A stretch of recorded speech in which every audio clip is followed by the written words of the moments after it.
So what if I'm late? Always late. Leave me alone. It's one of those days. Hold on. I don't even have my headphones plugged in. Or do I? Wait, I don't. Give me one sec. I don't have nothing set up. My bad. I have music in my head. Don't worry, Silas. Always wait for waiting for ages. I literally don't stream for like weeks, and then like this is what I come back to. My God, I don't remember what I was about to do. I see what I was about to do. Now I'm here. Hi. Also, what happened other than that? Where is she? I'm like looking at the other messages. We trusted you. Let me be late. Waiting for like ever. Listen. I'm dumb. Anyway, that's the end of my story. That's the beginning, middle, end of that story. But no, real talk though, I forgot to do my Genshin daily, so I had to go do those like real fast, like soups fast, like incredibly fast. Like, I'm not even joking. I had to go do my Genshin dailies. I also made myself tea. So, yeah, that's what happened. I like took an eternity to do both of those two things, and I now have green tea that I got from the anime convention that I went to. Fun stuff. Sorry. Sorry if you're making you wait for like an eternity or whatever. Even though I think it's only been like 20 minutes. It hasn't even been 20 minutes. It's been less than 15. Boo. What do you mean, boo? Stream on time. I didn't have an exact time today. I said around 8. It's 8:45. Yeah, and I started stream 15 minutes ago. No, you didn't. You started stream like 2 minutes ago. The stream starting soon page is also You stream. fucking lied to me. I've been streaming this whole time. What are you talking about? No, you haven't. Stream starting soon implies that stream has not started yet. Listen, as long as I was live, I don't care. So we got a whole ton of juicy content, lore content, and Genshin Impact. Oh yeah, I did want to talk about that. I wanted to, yeah, I wanted to talk about that. Thank you for a sub. I'm gonna have to move that. Hold on. It's above my head. It's on my head. Hold on. I will move that hither. Anyway. Varka reveal. Late. Yeah, I know. Shut up. Varka reveal. Fucking Alice reveal. Honestly, Alice reveal was actually really hype. Also, Neverness to Everness demo presentation. I've heard something about that game. Was that the game that I saw? I've definitely seen it on TikTok, but I don't recall a damn thing about it. Hold on. I gotta go look it up. I put it in the wrong order because of course I did. Have I seen stuff from this game or am I tripping? No, this is the game I have seen stuff from. I saw a TikTok about this about 3 or 4 weeks ago. The only thing that had me interested was like whoever the furry character was. Everybody else I was like, I don't know. The Dami Mommy character was also interesting. But like outside of that, I'm just like, What's her name? I don't fucking know.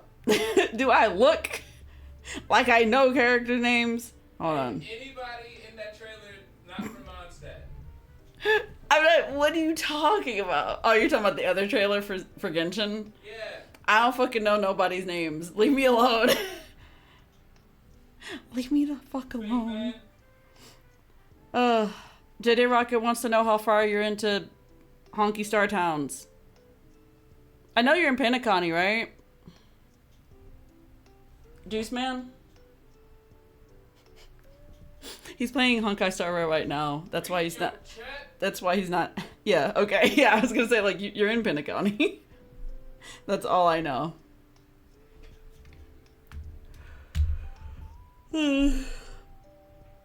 But, yeah. Sorry. Lots of things happening in, like, seconds. I'm also really fucking tired. It's been a long day. Actually, it's been a long, like, 3 weeks. It's been rough. Oh, yeah, you have Firefly now. I forgot about that. You have a lot of characters now, actually. You have a lot of characters in that game that I no longer play. But, I mean, you enjoy it. So, good for you, Juice Man. I'm glad you enjoy Honkai Star Rail a lot more than I thought you were gonna initially.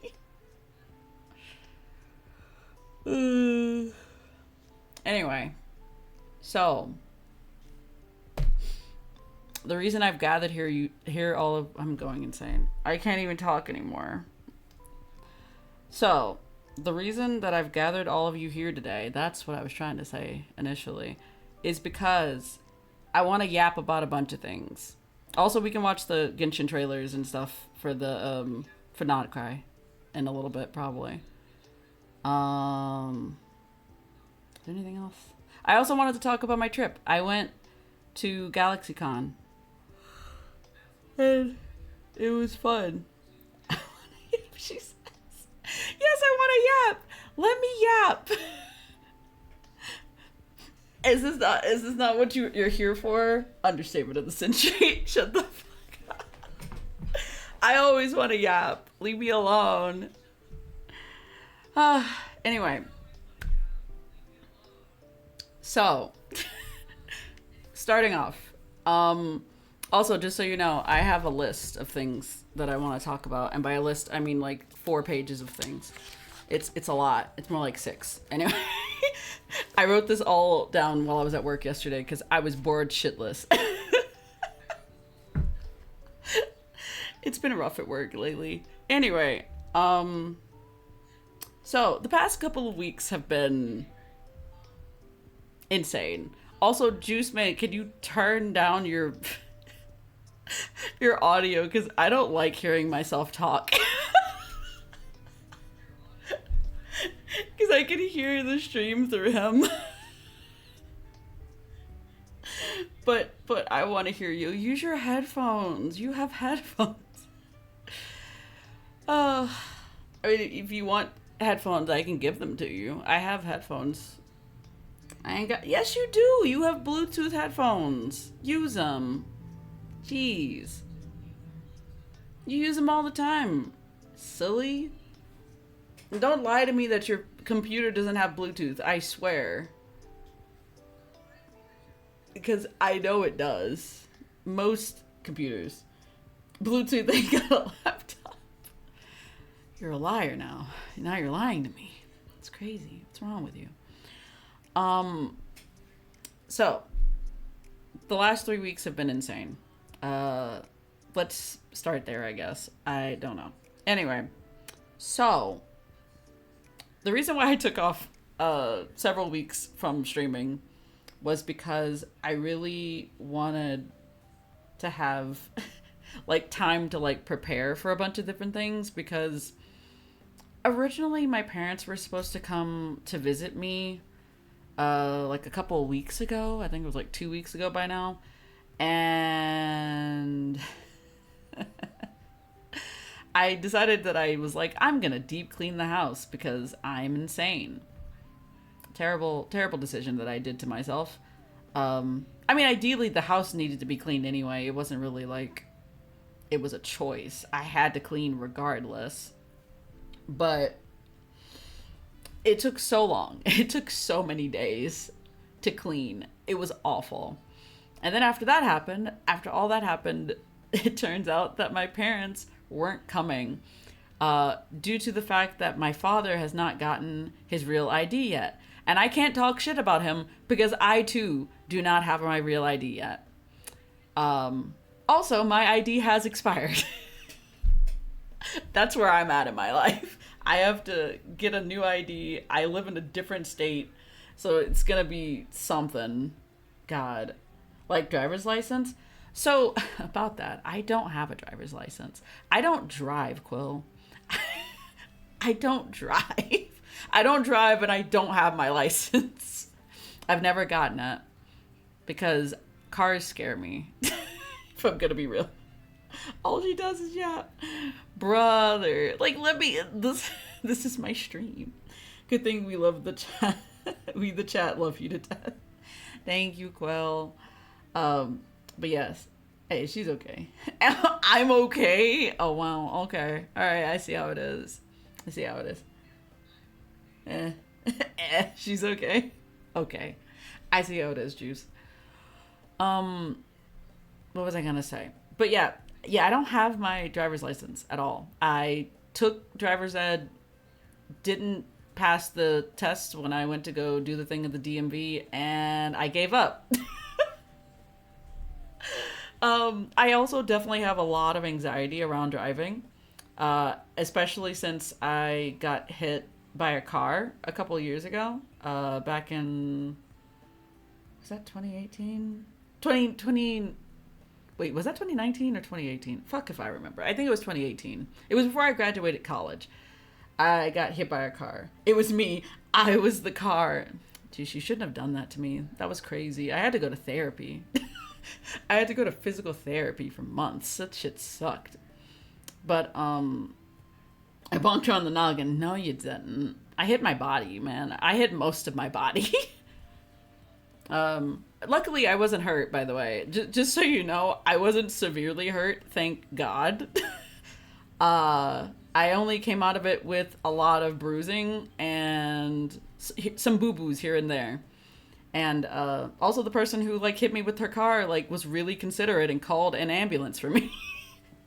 Like she was really nice about the situation and called an ambulance. So good for her. Like good on her. I'm glad for her for her doing that. Because some people wouldn't. So, you know, she better be. Yeah, she was nice though. And also like very concerned about me. She came to check on me, which is good. I'm glad. But yeah, ever since that, and even a little bit before that, I had a lot of anxiety about driving, and I did not like driving, like whatsoever.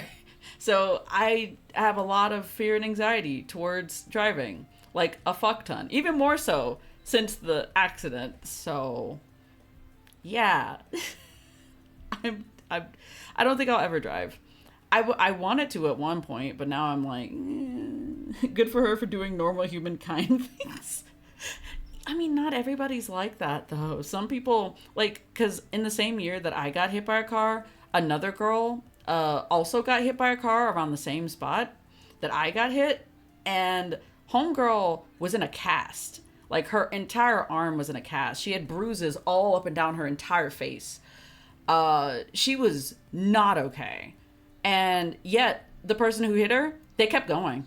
They didn't even stop. They didn't give a fuck. And that was sad, because she was like a college student. She was the same, I think she was a little bit younger than me. Because I think I was like a senior in college. And I think it was like my senior year. And I think she was maybe a junior. But yeah, she was not okay. And sadly did not get paid any money for her pain and suffering. Me, on the other hand, I was. So that was nice. Imagine being rude in that situation. People are, though. I also had a bunch of people come to me and give me their phone numbers for like for witness statements, so I could like sue the person. So that was nice. But yeah, anxiety taking over me. True. Yeah, that's why I can't drive. Even to this day, if cars get too close to the car, like if I'm in the car, I flinch. I get so scared. I don't like it. Time to shoot my shot. What are you talking about, Juice? Um. Anyway, but yeah, no, I don't have my ID. That 3.4 update in Honkai Star Rail, that story, music, gameplay, and cinematics are no joke. Is it really that good, JJ Rocket? Because I don't play Honkai anymore, but like Juice does. I don't think he's caught up though, so he'll get to it at some point, I assume. Juice knows nothing. Yeah, I'm not surprised. Color me unsurprised. Juice skips. You know what? I'm not surprised by that either. Wait, are you skipping stuff that's like voiced? That's a one question. Because if you're skipping things that are voiced, Juice, god damn it. God damn it. Why? It's voiced. At the very least, you could just listen to them yap. It's boring. There's just like, there's so much plot in here, and you're just like, I don't want plot. I just want to fight. You don't, you gotta wait. You gotta be patient for the fights. The events are fun though. Oh yeah, I've been seeing you play the events. They look fun. So, I've gone on a whole tangent, and it's only like talking point number one. Occasionally, someone I like will show up. Oh yeah, that happens in like stories. Have you? Well, I guess you've seen Sampo again since the first time you met him. Like Sparkle. Oh yeah, Sparkle. I know Sparkle. Um, I've zoned out in terms of what I was talking about. Uh, so. Oh, the other reason why I also haven't been streaming lately is because of work. Um, Work has been fucking with me so much lately. Because, like, initially I was like, it can't be that bad, right? Because, like, I just work in retail. I sell things to people, yada, yada, yada. The only reason that I don't like my job is because, like, I'm not just working in one store, I'm working in multiple different stores. And honestly, it's not fun. It's not fun. Not one bit. Like the last couple of weeks, I've been working in this super boring store, and it is dead in there. Like I'm talking dead as hell. Like I am the only person in that store, and I'm working by myself for 9 hours. The only thing keeping me sane is me playing music, and I have to play, I guess PG-13 music is the best way to put it, because like it has to be music with no cursing in it, and a lot of songs I like want to play either have cursing in it or are sexual, and I can't play that at work. I can't play like chaotic music. Do I play music when I sleep? I used to. Like I think, well, nowadays, like Juice Man likes to play music.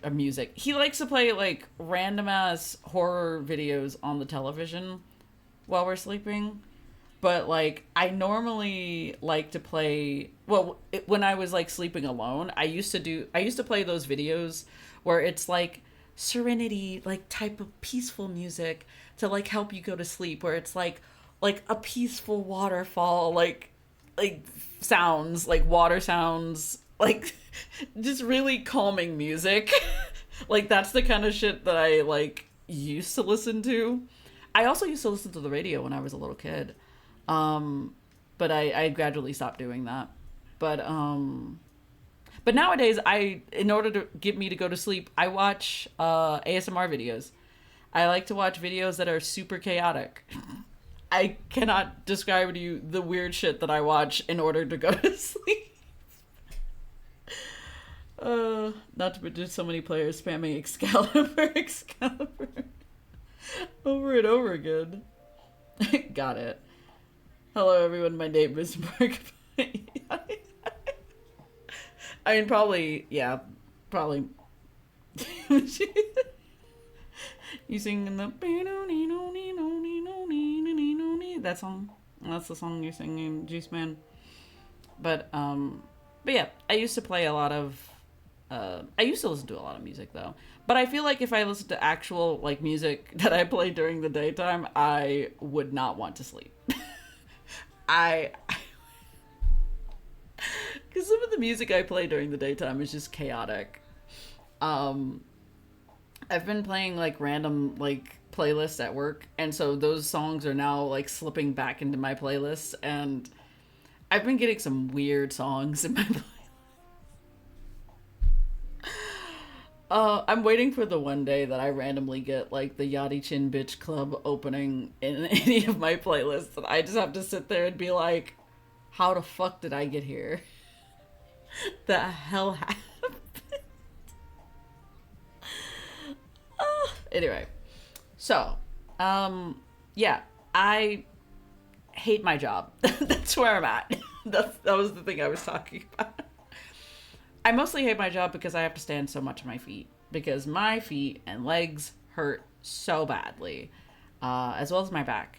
I don't know if I have back pain because I have scoliosis or if I have back pain because standing on your feet for like 9 hours a day is fucking brutal. But either way, I'm in pain all the time. I'm still recovering from the pain because I was literally in the store that I stand in for 9 hours yesterday. And I can't describe how not okay I was this morning. I woke up this morning, had some breakfast, and then after breakfast, I was like, I'm gonna start unpacking stuff from the convention that I went to and stuff. And as soon as I started doing that, everything felt like it was spinning. I was like, I'm about to fall out. Like, this is some next level fatigue. Like, I was like, I don't feel great. This is not good. Huh. My tea is still very hot. I can't drink it. And so I was like, I feel awful.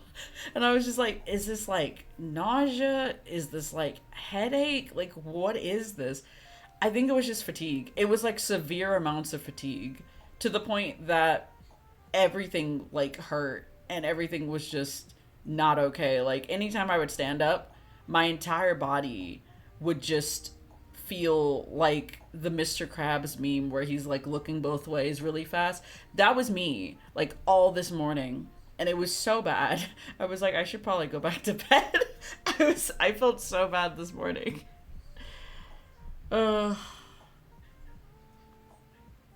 Wait, what? Reddit, YouTube, TikTok, and other social media keep seeing people spamming it, even playing certain songs for edits. That sounds great.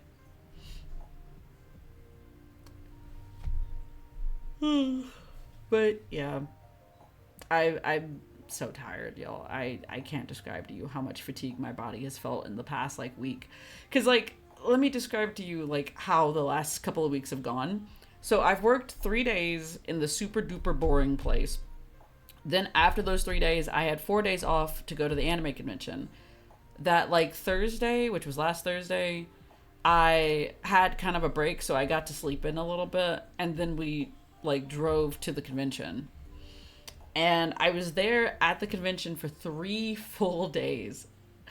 I did over 30,000 steps throughout the entire weekend. I don't even have an accurate depiction of how many steps I actually did.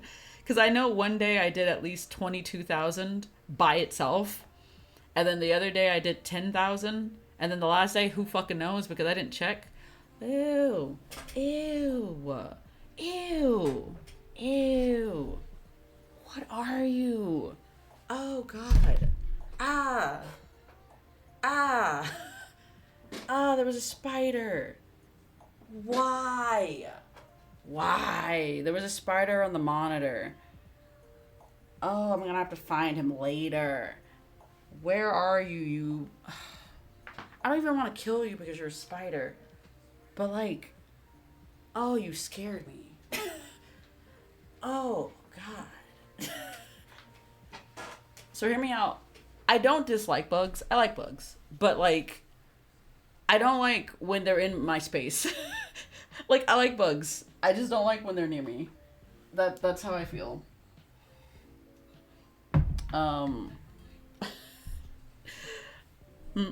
as for my driving experience, on a bright side, at least you're not like grandma got run over by a reindeer. What a comparison. Yeah, it was. That was rough though. Yeah, I hated that. I hated that so much. It was really bad. I hated that. I had to take off 2 weeks from college because I was in pain. My body was incredibly sore because of the. I think it was just because my entire body tensed up from being hit by the car. I also like did a little flip over the car. It was crazy. It was pretty sick. I did a little small little roll over the car. I went fubba fubba over the car. Good shit. But I was okay. Which was nice. I'm very happy I was all right in the general sense. Oh God. But yeah, no, that sucked. Not gonna lie. Oh, I remember I was about to say. But yeah, so yeah, in regards to my work schedule, I did 3 days of work. I had 1 day of rest. Then I did 3 more days of being at an anime convention. And then I did 3 more days of work at a super boring store that makes little to no money. And the even crazier thing is that 2 of those days, I ended up working at 2 very different stores. Technically, one of those 2 days, I ended up working at 3 stores. I cannot describe to you how awful it is working at this place. Like, I am so fucking tired. Like, genuinely speaking, I'm so exhausted on a day-to-day basis. And God, I feel like they overwork us and they don't pay us nearly enough. Like, whatsoever. Like, it's really bad. But yeah, that's kind of been my like experience for the last week or so. Also, I've come to realize that standing up for too many hours can lead to you feeling like you want to faint. That's what I've learned. Standing up for too many hours and not getting enough sleep makes you feel like you want to fucking pass out. It is not a good feeling. I've experienced it a lot in the last 2.5 weeks. And I've never experienced it before, but maybe I've just been going too hard on myself in terms of like too much work and not enough sleep. I don't know. I don't fucking know. Anyway, but like that's just kind of been where I'm at for the last couple of weeks. I'm so fucking tired. I also have tea that I got from the convention. Oh yeah, I also have pictures that I'm gonna show you guys from the convention. Mostly of food. Most of the pictures are food, and then there's like merch. But most of the pictures are food.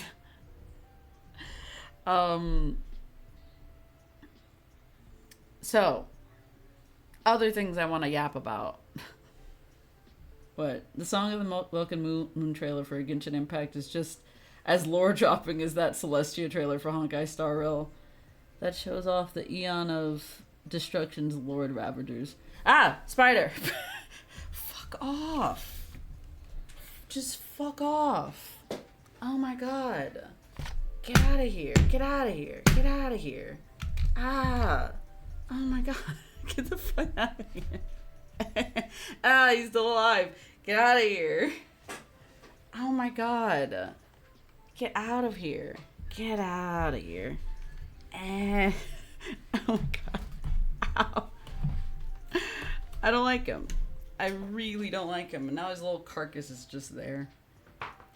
Also, this apartment has a lot of spiders.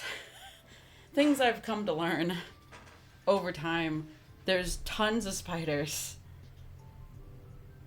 You would think that would mean there'd be no other bugs, but you'd be wrong. So fucking wrong. Anyway. But yeah, Song of the Welcome Moon has a lot of lore. And I'm not gonna lie to you, I only watched it like once. So like I haven't really gone back and like done like I guess like an analysis of what's happening in the actual trailer, but like A lot's happening in there for that trailer and then the other trailer as well for Genshin. Oh, God, my hiccups. Um. Oh, yeah. Other things I want to talk about because, yeah. um, I have decided that I'm going to stop playing Infinity Nikki. Technically. Um, how do I explain this? So, or rather, I'm gonna stop streaming Infinity Nikki too, but like I'm also going to stop playing it as much as I was playing it. Um, because I was trying to keep up with all the events and gotchas, and it was honestly a lot to try to like manage. Because I'm not gonna lie to you, managing four gotchas is not for the weak. It's so hard. I would not recommend it to anybody. Don't play four gotcha games at the same time. It sounds slash is not fun. Like it is not my favorite thing to do. Now pull for Genshin Impact during 5.7 update. Got Mawika. Nice. And 6 pull. Wow, that's like really good. With no pity? Dang. And tried to pull for Emily, but got Tainari instead. But all is great. That's nice. That's pretty fun, actually. I also got Mawika. Juice Man was like, I think I was talking to Juice about the fact that like Mawika's like what is it? Like her E and whatnot like doesn't last for very long, and he was like, well, maybe you should just get her C1. And I was like, you know what? I'm not pulling for anybody. And then I did. And then I pulled for Mawika C1. And I got her on my 50-50. I think I got her after like maybe 50 or 60 pulls, I think it was. It was still early pity, but like not the earliest. But yeah, I have C1 Mawika now. And she is a lot better than before. Also, I don't have Mawika's weapon. So I fear that she could be better than what she is currently. I fear. That's kind of where I'm at. But yeah. Yeah, right. Back to Infinity Nikki. Sorry, I got distracted. So, for me personally, as well as you don't do content where she needs to be good, don't worry.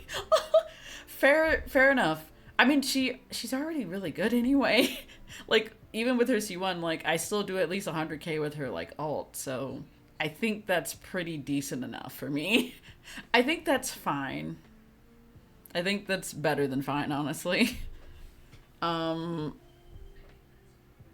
So yeah, Infinity Nikki. I've lost interest in the game because you're gonna stop playing Infinity Nikki. Yeah. So let me explain.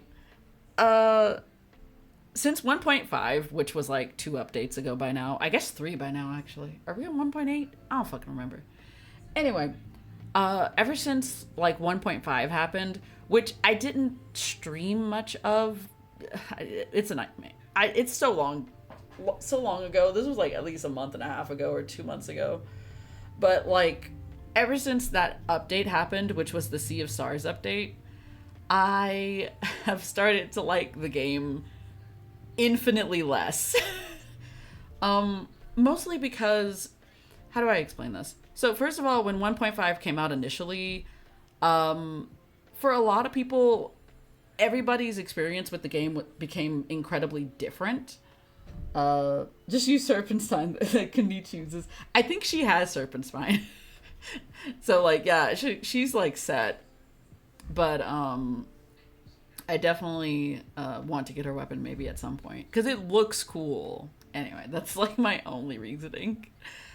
But yeah, I'm stopping playing Infinity Nikki because I fear that the insane amounts of bugs / glitches that happened in 1.5 has really put me in a sour mood. Like I know this was a while ago, but like it wasn't it for me. You got yours at level 80 or just prototype archaic? Oh yeah. I I think mine's also at like 80 or 90, something like that. I can't even remember. Um, but yeah, definitely. I hated how everything kind of changed with the Sea of Stars introduction for the game. And I felt like I thought that Sea of Stars was gonna be something bigger than what ended up being, and I was kind of disappointed by what it was. It was just like, ah, yes, here's a co-op area where you don't do anything, or you don't have to do anything if you don't want to. And it's just like, why have a co-op area where you can barely see anybody? Like, there's not that many people in the area where the co-op is supposed to be happening, and it's just, I don't know. It just felt really lonely in the Sea of Stars, which is kind of sad. Um, yeah, I don't know. They changed a lot of stuff with the addition of the Sea of Stars, and also the dying system was a nightmare. The dying system is still a nightmare, but I think they're trying to fix it in the newer updates, maybe. Like, I like the idea of the dying system to be able to dye any outfit, whatever color you want to. However, in order to unlock the dyes, you have to, like, get a different in-game currency to be able to, like, purchase the other dyes. And what's worse is that you have to purchase the dyes for every single piece that you dye. Like, so it's a never-ending thing of needing more items to, like, dye something, and then to dye other pieces you have to do the same thing. It's a nightmare. It just doesn't work well. I feel like if you unlock it once, I feel like you should just have it unlocked for everything, but that's not how they have it set up, because of course they don't. I just need to get Nahida and Venti, and all of the current available Archons will be mine. Nice. I also don't have Venti, but I think, wait, Venti and Raiden Shogun. I think those are the two I don't have. I have everybody else, though. But, other than that, also the gacha system in Infinity Nikki's ass. I really don't like their gacha. Because, like, the way that they have it set up is that every other 10 pull, you get a 5-star piece. So, like, every 20 pulls is a 5-star. And you need 10 pieces per outfit, at least. Because some of the outfits in the past were 11 pieces. And people complained because they were like, why in the hell do we need 11 pieces? I hear Nahida's coming back soon. Oh, is she? But, yeah, the outfits were like, you would have to pay out 200 pulls, I think, for a 5-star outfit. And the thing is, we would get like a 5-star outfit every month and a half. The dibs. Nice. But, I hated that. I hated having, I didn't even pull for many 5-star outfits either. So it's just like, the ones that I did pull for, though, I had to fight tooth and nail to try to get. Because, like, in order for you to, at the very least, be able to get, like, the full outfit, you have to participate in every single event and, like, get all of the maximum items. And honestly, it's incredibly time consuming and exhausting. And then even worse still, it's also just, honestly, you're not going to get every 5-star outfit, like, fully completed. That's the other issue. It's like, because, like, every month or so, you have to get another 200 pulls. And ideally, each update, like, according to one of the last updates we had, they said they were going to give us at least 100 pulls worth of, like, items. Or whatever they're called in that game. I don't remember what crystal gemstone that's called in that game. But yeah, it's just like, why would I play only for 100 if I need 200 to get a full outfit for a 5-star if I was pulling for the 5-star? So it's just kind of unfair, I guess. It's just not really worth it. Not to mention, like, I don't always want the full outfit either for some of the 5-stars, but that's my own personal qualm. It has nothing to do with the actual, like, 5-stars. Like, certain 5-stars are for other people. Not every 5-star is for everybody. However, I did manage to complete the serpent outfit, which is the most recent one. I love that outfit so much. It is so pretty. She looks like the queen of like she just looks beautiful. God, her makeup is peak. It's so pretty. Oh my god, yeah, no, it's gorgeous. I love it. It's like one of my favorite outfits right now. It's so pretty. Am I pulling for any of the new outfits? Hell no. uh I just don't have the money. I also don't have the time either. It's just not feasible. Um I don't know. But yeah, that's just issues that I have with Infinity Nikki. That's my general beef with Infinity Nikki. It's just that there's not a lot of ways to get a lot of gems, and then you have to like suffer through long quest lines and whatnot just to get like maybe 100 gems.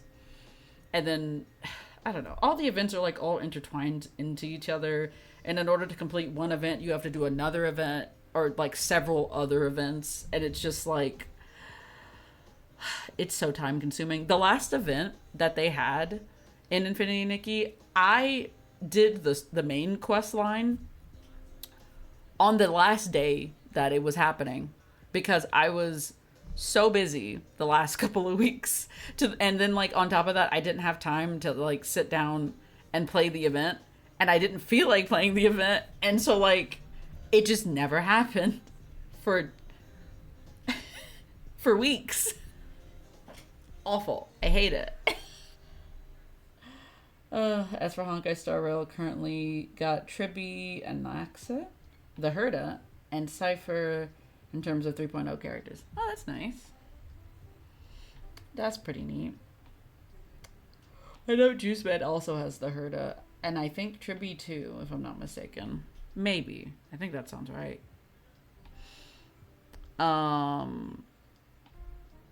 Sorry, I'm looking at my notes because I have lots of notes. I have so many notes. Oh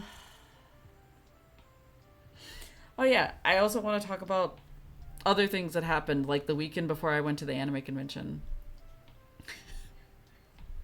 For whatever reason, that weekend was so stressful. It was so awful. I hated everything about it. Because like it started off I think with me getting like a grocery order from like Walmart, and I didn't end up getting all of my items because of course I didn't, because it's Walmart. And I had to ask them for refunds. And so one of the items was like drinks, like water, like cans of water for juice. And the issue with that is that I still needed the cans of water, but then they were apparently trying to ship it to me instead of just doing the like delivery at a specific time for whatever dumbass reason. But then they didn't tell me it was being shipped, so I didn't find out it was being shipped until after the fact. And then by that point I had already asked for a refund, so I guess they canceled that. Fuck if I knew, you know. How was I supposed to know? And then the other thing we needed was like tissue paper, which of course we just didn't have a whole lot of left. And that really upset me because I was just like, man, these were like things that I actually needed for the trip, since we were going to the anime convention and everything, and it just didn't work out. There's so many little bugs in here. Sorry, I'm like looking at I saw a gnat. Anyway, so that pissed me off, and apparently, while that was happening, I decided to start packing for my trip. And first and foremost, I have never in my life taken so long to pack. I was trying to pick out like outfits for like the rave and stuff because I wanted to have like cute outfits for the rave. And the funny thing about all of that is that in the end, I didn't end up wearing either of the outfits because we didn't go back to the hotel to change for the rave. So like, it didn't matter. The outfits I put together though were really cute, and I'm sad I didn't get to wear them. So, but it's okay. It doesn't matter. It's whatever. Also during the time of me like packing and trying to like get all this stuff together, apparently, when I went to go get like the groceries from the front door, a wasp had come into the house, and it had started to zoom around the lights in the bedroom above the bed, directly above the bed. And I was like, shit, I want to kill him, but if I kill him, I may break a light open. Because there's like little orbs around the lights, the light bulbs in the bedroom. And they're glass. And I was like, if I shatter glass everywhere and then still not manage to kill him, I'm going to be pissed. And I was just like, oh, this sucks. And I was like, I want to spray something at him, but like, if I spray something and I have all my clothes in the bed, this isn't gonna go well. So in the end, I was just like, man, I'm panicking. I don't know what to do. And so what I started to do was frantically like bring all of my clothes and stuff into the living room and like start packing them into my suitcase in the living room. And this went on for like 20 to 30 minutes of me like ducking and dodging, trying to make sure that the wasp didn't try to get me. And then after I finished packing, I went back into the room to see if I could find him. He disappeared. That wasp is still missing. I have not seen him. It's been over a week, and I don't like the fact that he's still missing in this household. I have no idea where he went to. He's gone forever. Turns out we're old. We're so old. We've gotten so old, and I hate that. I hate it so much. I'm gonna drink some tea because my throat getting dry.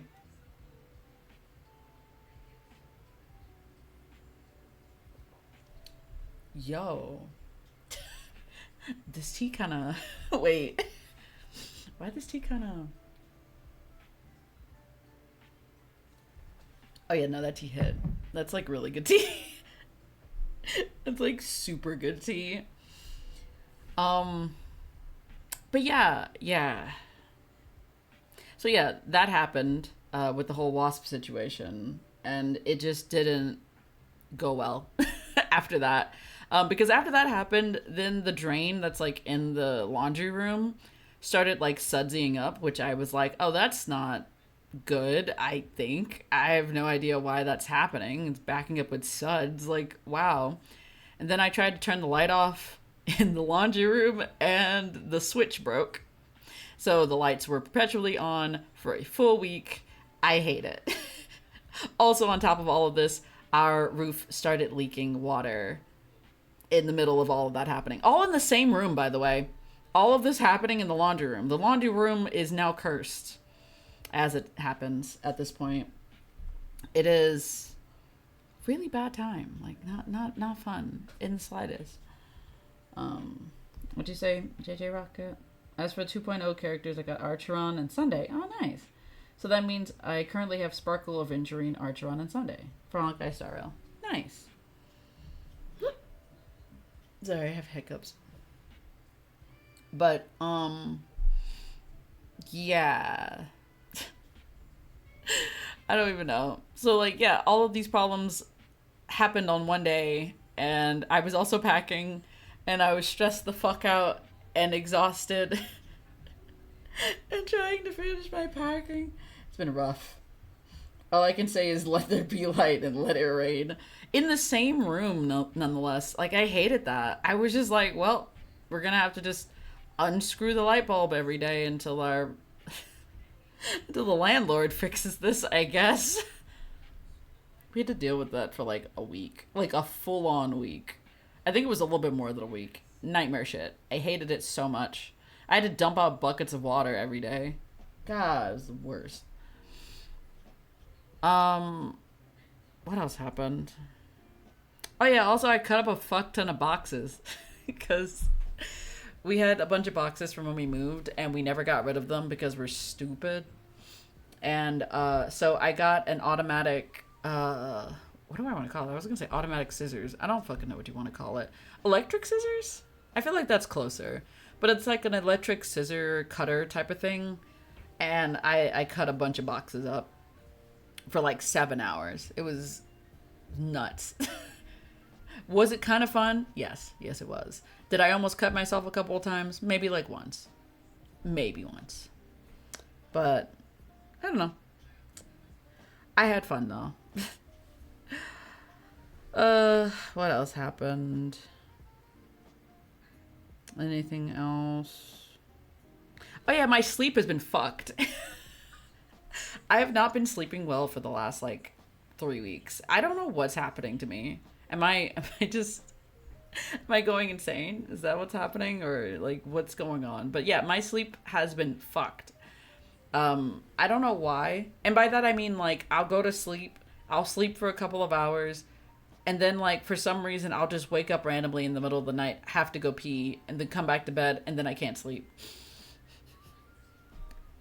I hate it so much. It is the worst. And it happens all the time, and that's why I just have to try to keep myself sleepy when I go to the bathroom, because if I can't keep myself sleepy, I will not sleep again. I hate it, man. It's like the fucking worst. But yeah. So I have had little to no sleep. My body's been generally fatigued and exhausted. Oh yeah, also in the middle of last week, during the convention, I also had a period. I was fucking dying. Like, all last week was torture. Like, I had a good time at the convention, but still, damn. Life was not letting me be okay last week.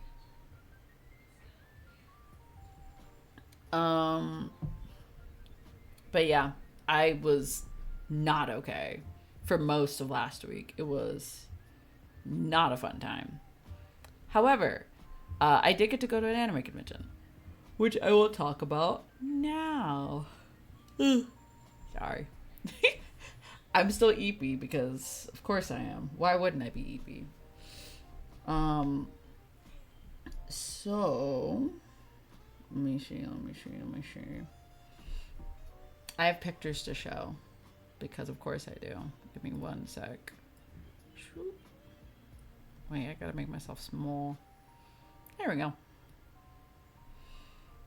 I have pictures to show from my anime convention situation. Also, Juice Man, I did take pictures of your haul as well for all of the stuff that you bought. I didn't take a picture of your print though, because it does have your real name on it. Because Juice and I both got things signed. So I will not show what he got signed, because it does have his real name on it. Let me find the window that I'm looking for. I have window. My real name is Juice, though. See, about that, I don't think you know this, but like your real name isn't Juice. You gotta know that, right? Like that's not a name. That's not a real name. So honestly, I could probably just show you the pictures first, because it doesn't really matter in the order of this. I will talk about things as they come up anyway. It doesn't matter. Let's see. Here are all the pictures that I took. I took a lot of pictures. Why won't I do the thing? Because I'm silly. That's why I pressed the wrong button. So, the first night. Why is it playing the thing? Why are you being like this, you weirdo? And my real name is JJ Rocket. And my real name is Psyche. Can you believe that? Full government name, Psyche Bun. That's me. Full government name. But yeah, so, honestly, I don't think it matters if I tell you where I was in terms of, like, location, because it's not close to where I live. So, I went to GalaxyCon in, Raleigh. I have to say it right, because every time I said it before to my coworkers, and they were like, because I think of the way I said it was Raleigh, and they were like, Raleigh? And I was like, oh shit, I said that wrong. I was like, oop. And I oop. My bad. But yeah, we went to GalaxyCon in Raleigh, North Carolina, which I've never been to North Carolina before. That's what people call me, real talk. Some go with JJ, others go with Rocket. Ah, yes, they call me Rocket. That's my name. Oh, but yeah, we. I guess I could just do this by day. I guess I don't know how to do this because like I have lots of food pictures. Okay, just no idea. Um, so this was like that Thursday night, I think, when we first got to Raleigh. Um, I wanted to go to a Japanese restaurant. Juice also wanted to go because he wanted sushi. I wanted other food items. So we got a lot of different things because this was a very fancy sushi place. They even had like tatami mats in the. They had like a whole section where you could sit on tatami mats to like eat, which is really cute, by the way. Wish we could have sat in the tatami mat room. Really cute. I had to impress her. No, you didn't. You ding donk. She was too pretty. Why are you like this? But yeah, we got sushi. This was like a variety of different sushis. I don't remember all the things. Okay, don't ask me which fish is which. I know this one's like a shrimp, and this one is salmon. I don't know what the other three are. Probably one of them's tuna. I'm not sure what the other two are. Don't remember. I was worried she'd see how I was out of my league. She was. Brother. What are you talking about, man? We've been together for like 4 years. Jesus Christ. Also, I'm too low. What am I doing? There we go. Let's see. There we go. So, very good sushi. Also, I'm going to say something crazy. I'm going to say something that I feel like some people would find to be the worst thing to say about sushi. I don't like raw sushi. I don't like raw sushi. Every time I get sushi, it has to be cooked sushi. And I think it's just a texture thing for me, okay? Like I just don't like raw sushi because it's sometimes too fishy. Which I very much learned during this trip as well. But I did realize that there's certain types of sushi and certain types of fish that I do like. Like, I do like salmon. Like, raw salmon, I do like. But outside of that, I don't know.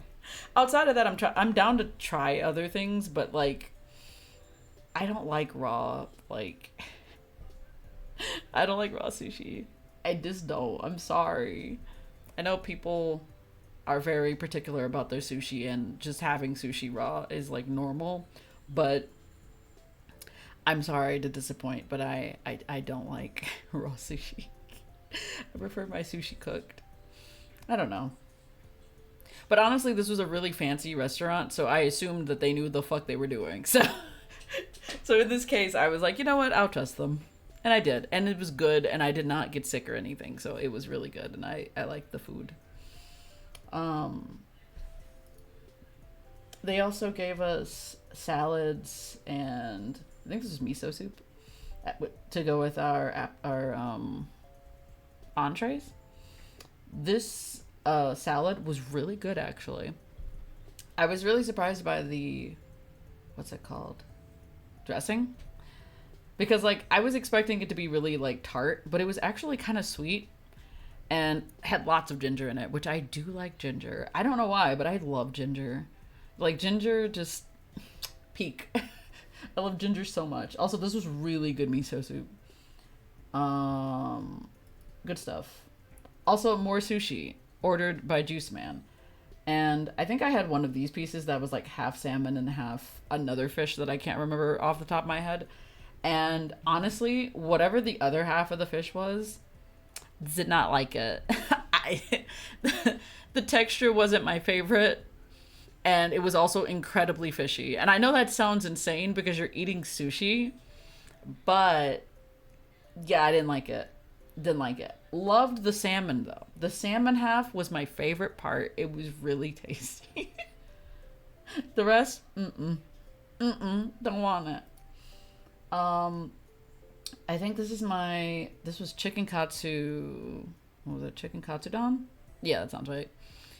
Chicken katsudon. I love chicken katsudon. I love most katsudons. Just gonna say that. Ever since Yuri on Ice, I have had a thing for like wanting and eating katsudon. So like anytime I ever get an opportunity to do so, I will eat it. I love it so much. But yeah, this one was really different because they had like mushrooms and stuff mixed in, which was surprising. The sexiest for a cutlet bowl. It was so good though. Like I finished eating it like yesterday. It was really good. And they put egg and stuff on top. It was so good, so tasty. Also, this is the tatami room. I just wanted to take a picture of it. It was just cute, very vibey kind of place. Kind of a little too fancy for what we were dressed for. I mean, it wasn't like the fanciest place, but like it was a little bit fancier than what we dressed for going to this place because it was like some people were wearing like, you know, button ups and whatnot, and we were like rolling up in here, jeans and t-shirts, like anime teens and t-shirts. It was really funny. But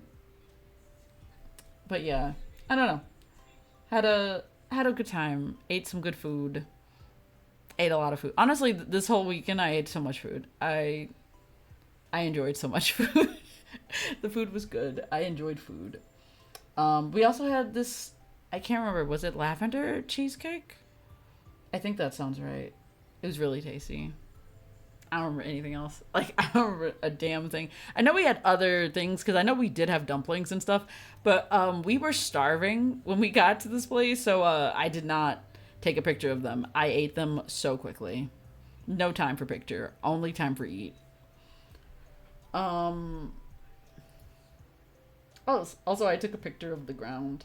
Because, like, in certain places, when we were walking around in the downtown area of Raleigh, they had, like, these murals on the ground.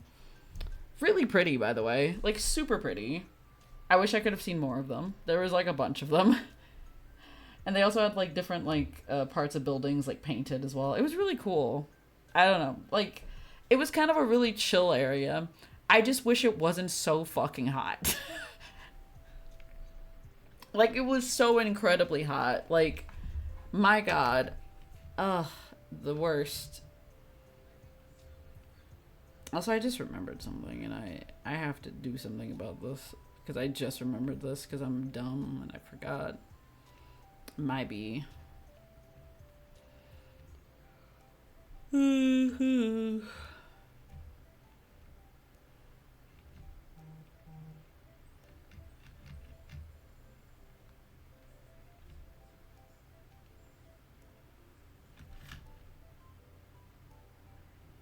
But yeah, hold on. If you want to know the thing I forgot to do, it was, I forgot to, I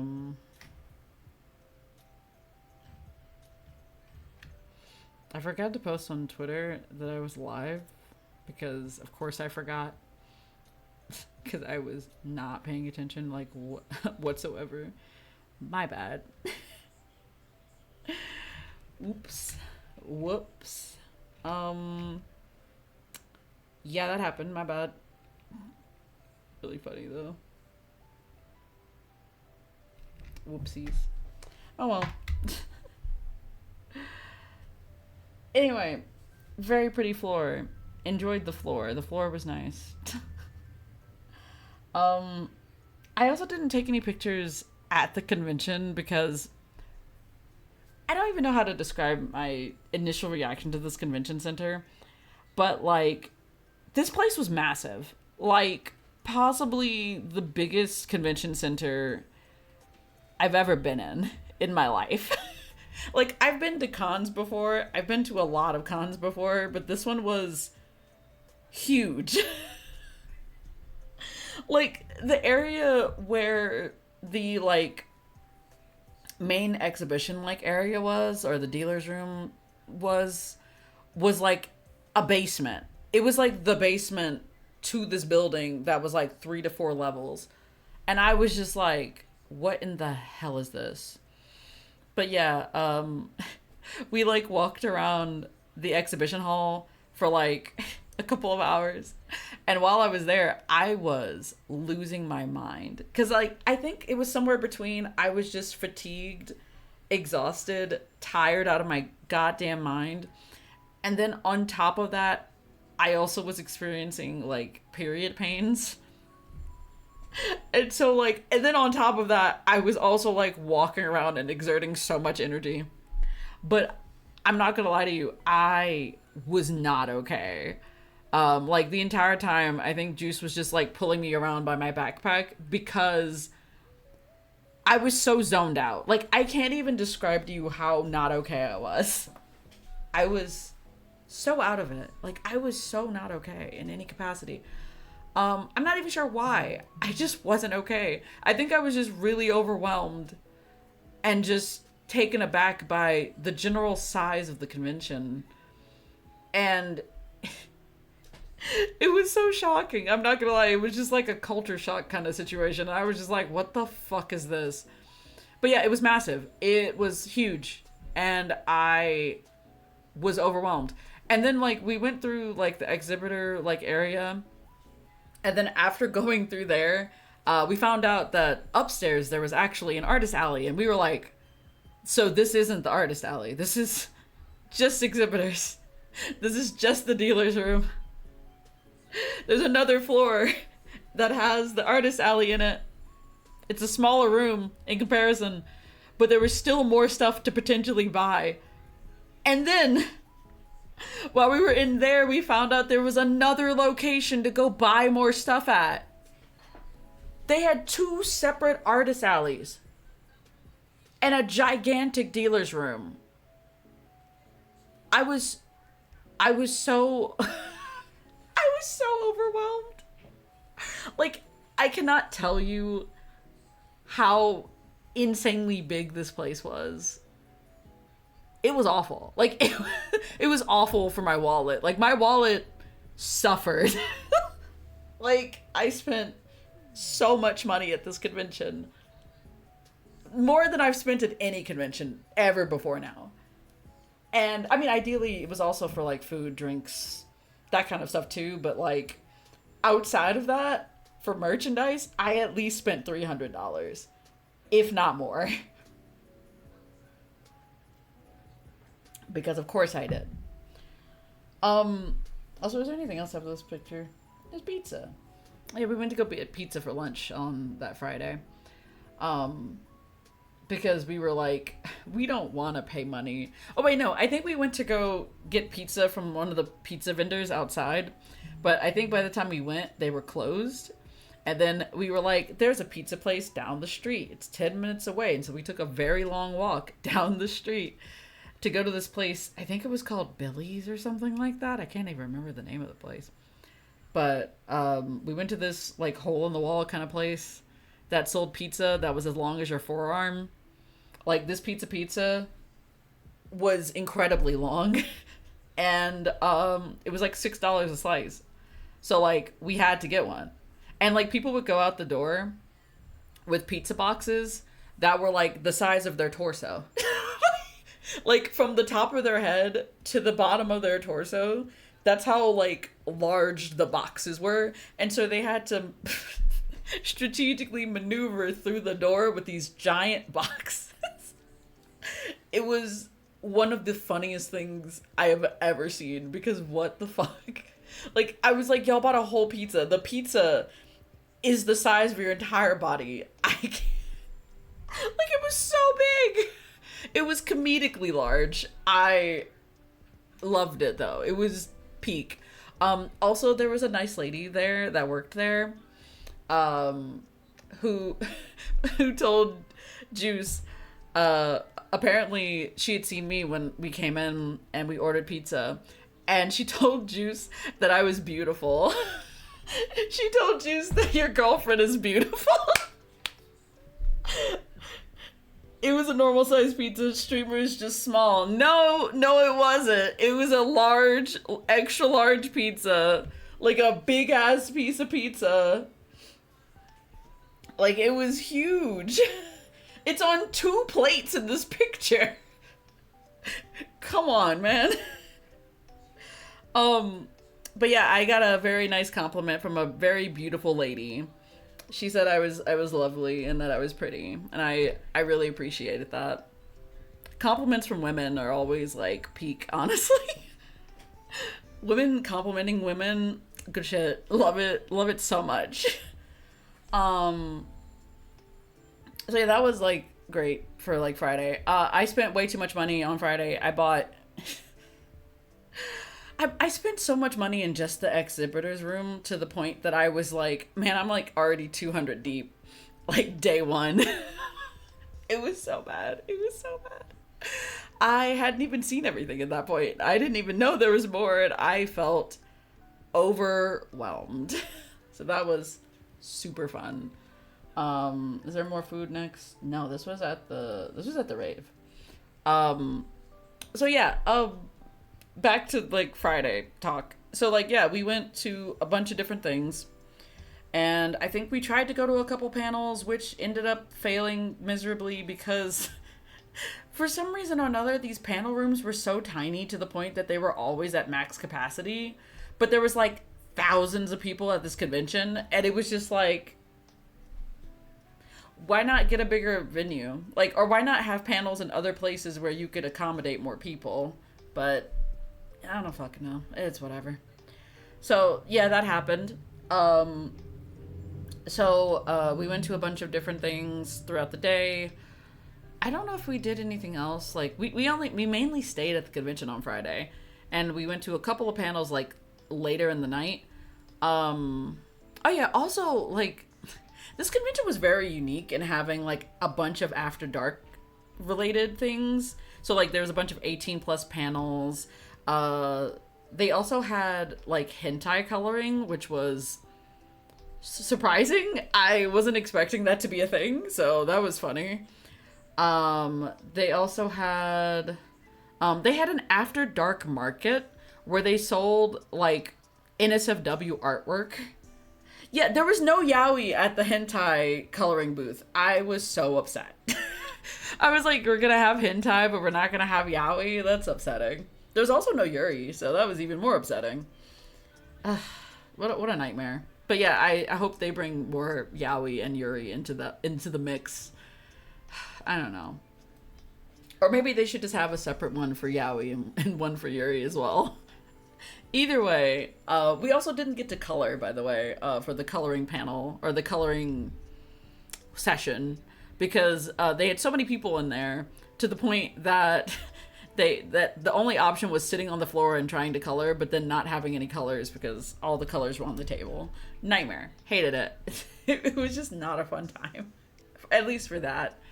We also tried to get into some of the After Dark panels, which some of the panels we did end up getting into. Like there was one, I think, for like arguing who was the best waifu. I can't remember who won. I thought it was Mirako who won, but I can't remember. But it was a weird panel. I don't know. It was really funny. The person who was like batting for Mirako, she was great. I loved her. She was popping off every step of the way. I loved her. I also love Mario, who was a person was cosplayed as Mario, and he was talking about Peach in particular, and I loved that for him. He was also cool. I saw him all weekend. What else happened? Oh yeah, the After Dark stuff. So yeah, they also had an After Dark market where they sold NSFW artwork, but they also sold not just artwork, but also like images of cosplayers. Like the cosplayers were at the convention and they sold their like prints of them naked. It was crazy. At one point in time, we saw a cosplayer who was dressed as Superman, and he was selling the other person's like NSFW prints, and she went up to him and was like, "I didn't know Superman sold smut." And his response was, "It's the American way." Just like, it was so funny. Oh my god, that was so funny. But yeah, I wasn't expecting the cosplay smut as well, so I was like, "Wow, that's surprising." And then they also sold sex toys at this anime convention. So, like, it was a little bit of everything for everybody. But, like, they only did the sex toys at night. So, like, you can only buy them at night. But that was still insane. Also, it wasn't just, like, NSFW for, like, ladies, like, where it's just, like, whammon. They also had, like, a couple of booths here and there that also sold exclusively NSFW, like, prints of men, which, love equality. Love equality. It was great. It was great seeing all of this. Do I have pictures of that? No, because I don't want that on my phone. Good shit, though. They had a lot of the, like, stuff that was really NSFW behind a curtain, and you had to get a special tag, like a special bracelet. They had to check your ID to make sure you were over 18. Craziest shit I've ever seen. It's really interesting. I was like, so the other, because, like, they had also had some other booths that were also NSFW, but I guess they weren't as NSFW as the other booths. So, like, you didn't need permission to see those, but you had to get permission to see the other ones. I don't know, man. I just don't know. Hi, Donnie. What a time for you to walk in. I was just talking about the After Dark market at the anime convention that I went to last weekend. How have you been, Donnie? Here to lurk, Buns, but it's nice to see you. I heard what you said. I don't want to know. But I do want to know, but I shouldn't know. Basically, they were selling a bunch of NSFW prints and stuff at the anime convention I went to during the After Dark portion. They also sold sex toys. It was a lot. I also went to a rave. I had a good time. I went to the rave. They played a bunch of songs that I knew. Well, first and foremost, the rave was themed for the anime convention because they had a bunch of the Has-Been Hotel and Hell of a Boss voice actors there. So it was the Hell of a Rave. So they played remixes of various songs from Has-Been Hotel. Good shit. Like, top tier shit right there. Really good. Really on point. I loved that so much. They also played K-pop Demon Hunters. And I loved that also a lot. It was so fun. I enjoyed myself so much. But yeah, this is a picture of the rave, and it was packed with people. There was also, like, tables and stuff for you to sit down your drinks and whatnot. I had 2 drinks. I don't remember what they were. They were very tasty. I got very drunk off the second one because I had a double shot in that one. I had a good time, though. I had a really good time drinking and dancing for a bit and yelling songs at the top of my lungs, of course, and jumping. I jumped a lot. I'm also still disappointed I couldn't wear my rave outfit because we didn't go back to the hotel to go change, but it's fine. It's fine. It's whatever. I think that's it for Friday's pictures. Yeah, and this was Saturday. So, one of the main reasons that Juice and I came to this convention was because of Laura Bailey. Because we love Laura Bailey. I specifically love Laura Bailey because she plays Toru Honda, this little baby. I love her so fucking much. This is my baby. I love her more than anything. Like, she deserves the world. I love her. But yeah, she plays Toru Honda in Fruits Basket. But Juice Man likes her because she plays... What is her name? Juice Man, what's... Laura Bailey. What? No, not Laura Bailey. Who's her character in Critical Role that you like? Jester. I couldn't remember for a second. She plays Jester in Critical Role. As long as you didn't buy any molded silicone plastic with an H mag, I'm proud of you. I didn't buy any. Listen, I don't really necessarily like buying incredibly NSFW stuff because where the fuck am I putting that? Listen, I like to read and enjoy these things. I don't like to keep. Like, I don't want to have to find that at a later time. I don't want anybody to find it at a later time and have to question me, okay? Um, so, yeah, I didn't buy anything. I did observe with my eyes. There was also like one random booth in the artist alley that sold incredibly NSFW artwork, and every time we would pass by the booth, I can't describe this. Like, it was just wall to wall, ass and titties. And I was just like, oh my God. Every time that we passed by there, it was every time, every single time we'd pass, we'd just be like, wow, wow. And then we walk. Had the grippers out. They did have the grippers out. There was like Lola Bunny art. There was a lot of people. It was, I don't even think I grasped anybody else who was like in there, because I saw the booth and then I like left. It was wild that was just out there, and it wasn't like in the NSFW category or anything, but like that was just out there. There was also another booth that sold rugs. Well, they were like rugs slash tapestries slash blankets, if you want to use it that way. But they were like, they had blankets and stuff that you could like use that were, they had like regular ones where it's like, oh, this is a normal anime character. But then they had NSFW versions. And I was just like, why do I need an NSFW rug of a big booby lady? Like, just on my floor.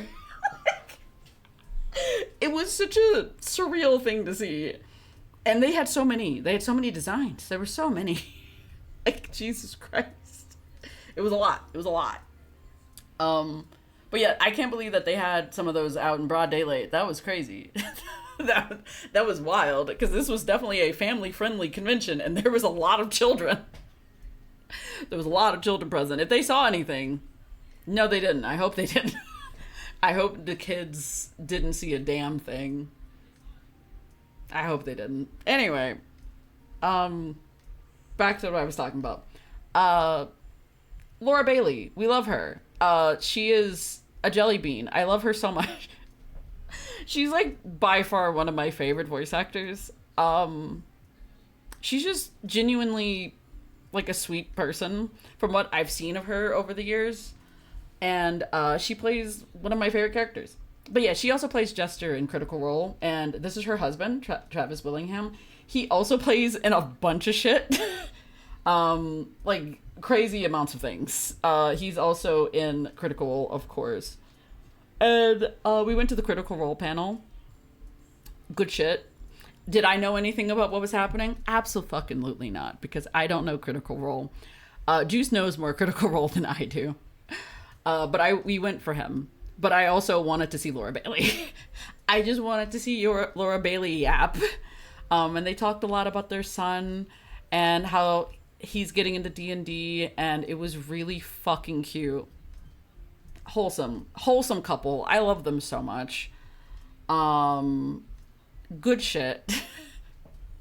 I'm glad we did get to see this panel, because we didn't really get to see a lot of the big panels because we got there too late, or they were already at max capacity way before the event started. So shit happened. I think, oh yeah, I did get a signature from Laura Bailey. Really fun stuff. Did I talk to her? No. So when it was my turn, she said I looked really cute as Toru because I was cosplaying as Toru. And I was really happy about that. But y'all, my mind blanked. Could not think any thoughts. I had nothing to say. And I did not say a damn thing. I tried my best, but I couldn't. I was so caught up in the moment. But also, it was probably also because of the insane amounts of fatigue and exhaustion that I felt. So, so what do you put on my Utah team? Would you shut the fuck up? Fuck you, Juice Man. But yeah, no, I could not. I couldn't speak in front of her. She was so pretty though, and so nice. She said that the print was really cute, because it is really cute, by the way. This little board thingy came from the limited edition season 3 box set for Fruits Basket. Like, I I don't think I've ever talked about this much on stream, but like I fucking love Fruits Basket. Like Fruits Basket is my shit. Is it problematic? Yes. Is it good and wholesome sometimes? Also yes. I love this show so fucking much. If you have never seen Fruits Basket, watch Fruits Basket. It is an experience. I guess the best way to put it is that it's a very unique type of shoujo series. It's not like a lot of shoujo. Yeah, if you think it's just regular shoujo, like this is the love interest trio right here, you're in for a wild ride. Because it's not that simple. Hey, how did Toru's parents meet? Ah. Oh, why? Why do you have to do this to me?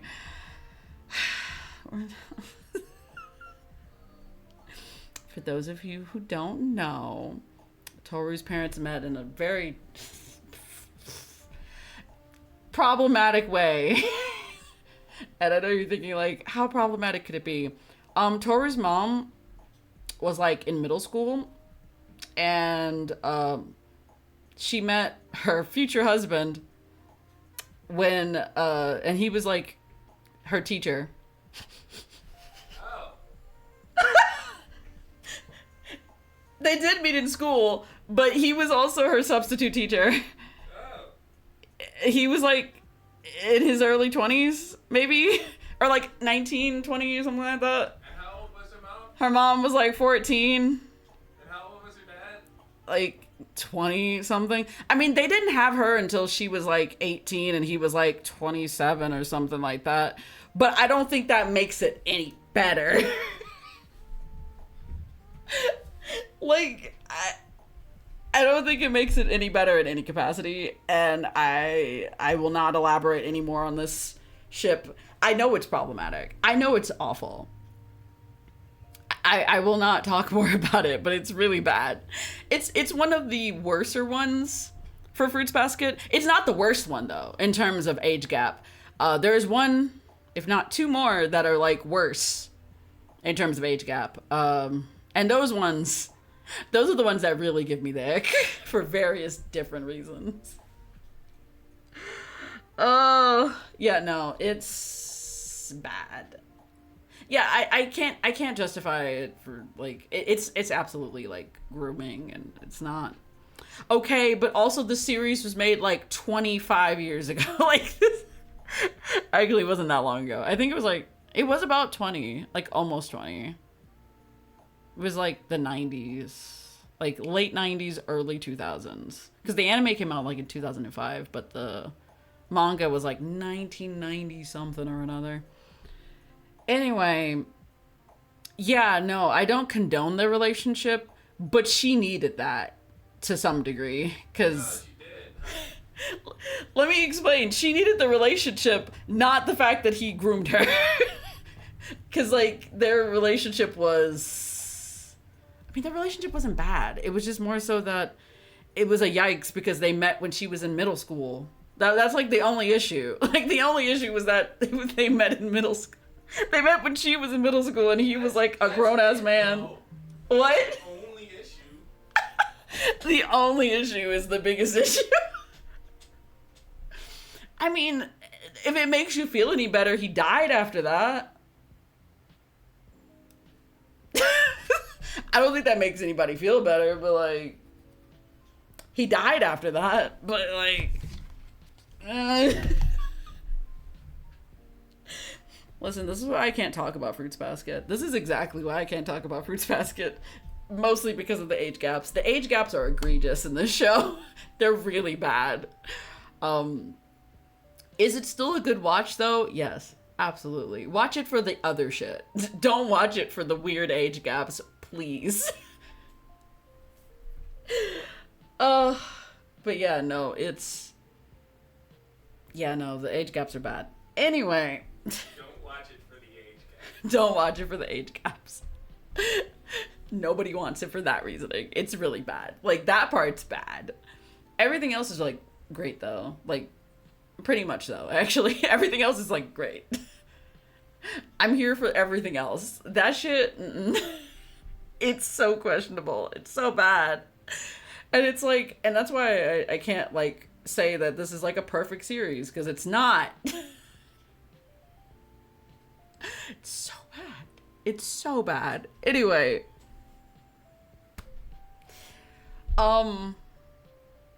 Anyway. I mean, at the very least, like, I know that it's problematic. Like, I feel like that's good. I feel like it's better than not knowing. I feel like it's better to know than to not know. So, at least I have that going for me. Anyway. But yeah, in order for me to get the signature, Juice and I... How do I explain all of this? So, the way that they had it set up was that there was a line in front of where the person who was signing stuff was, of course. And there was two separate lines. There was, like, the main line where anybody else could get in, and then there was, like, the line where the VIPs were.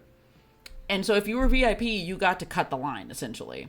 Which was fucked up, but that's besides the point. I mean, I'm not surprised, but it was, like, so many VIPs and, like, infinitely more other people who were trying to get signatures. So, like, people, it was just, like, a nightmare. So what ended up happening was that we, like, were told that we needed to walk around, like, several times in order to get a chance to get into this line.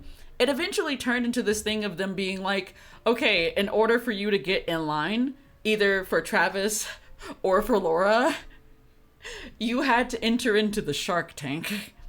And the Shark Tank was just a group of people going around in circles, like literally, for hours, trying to get a place in this line.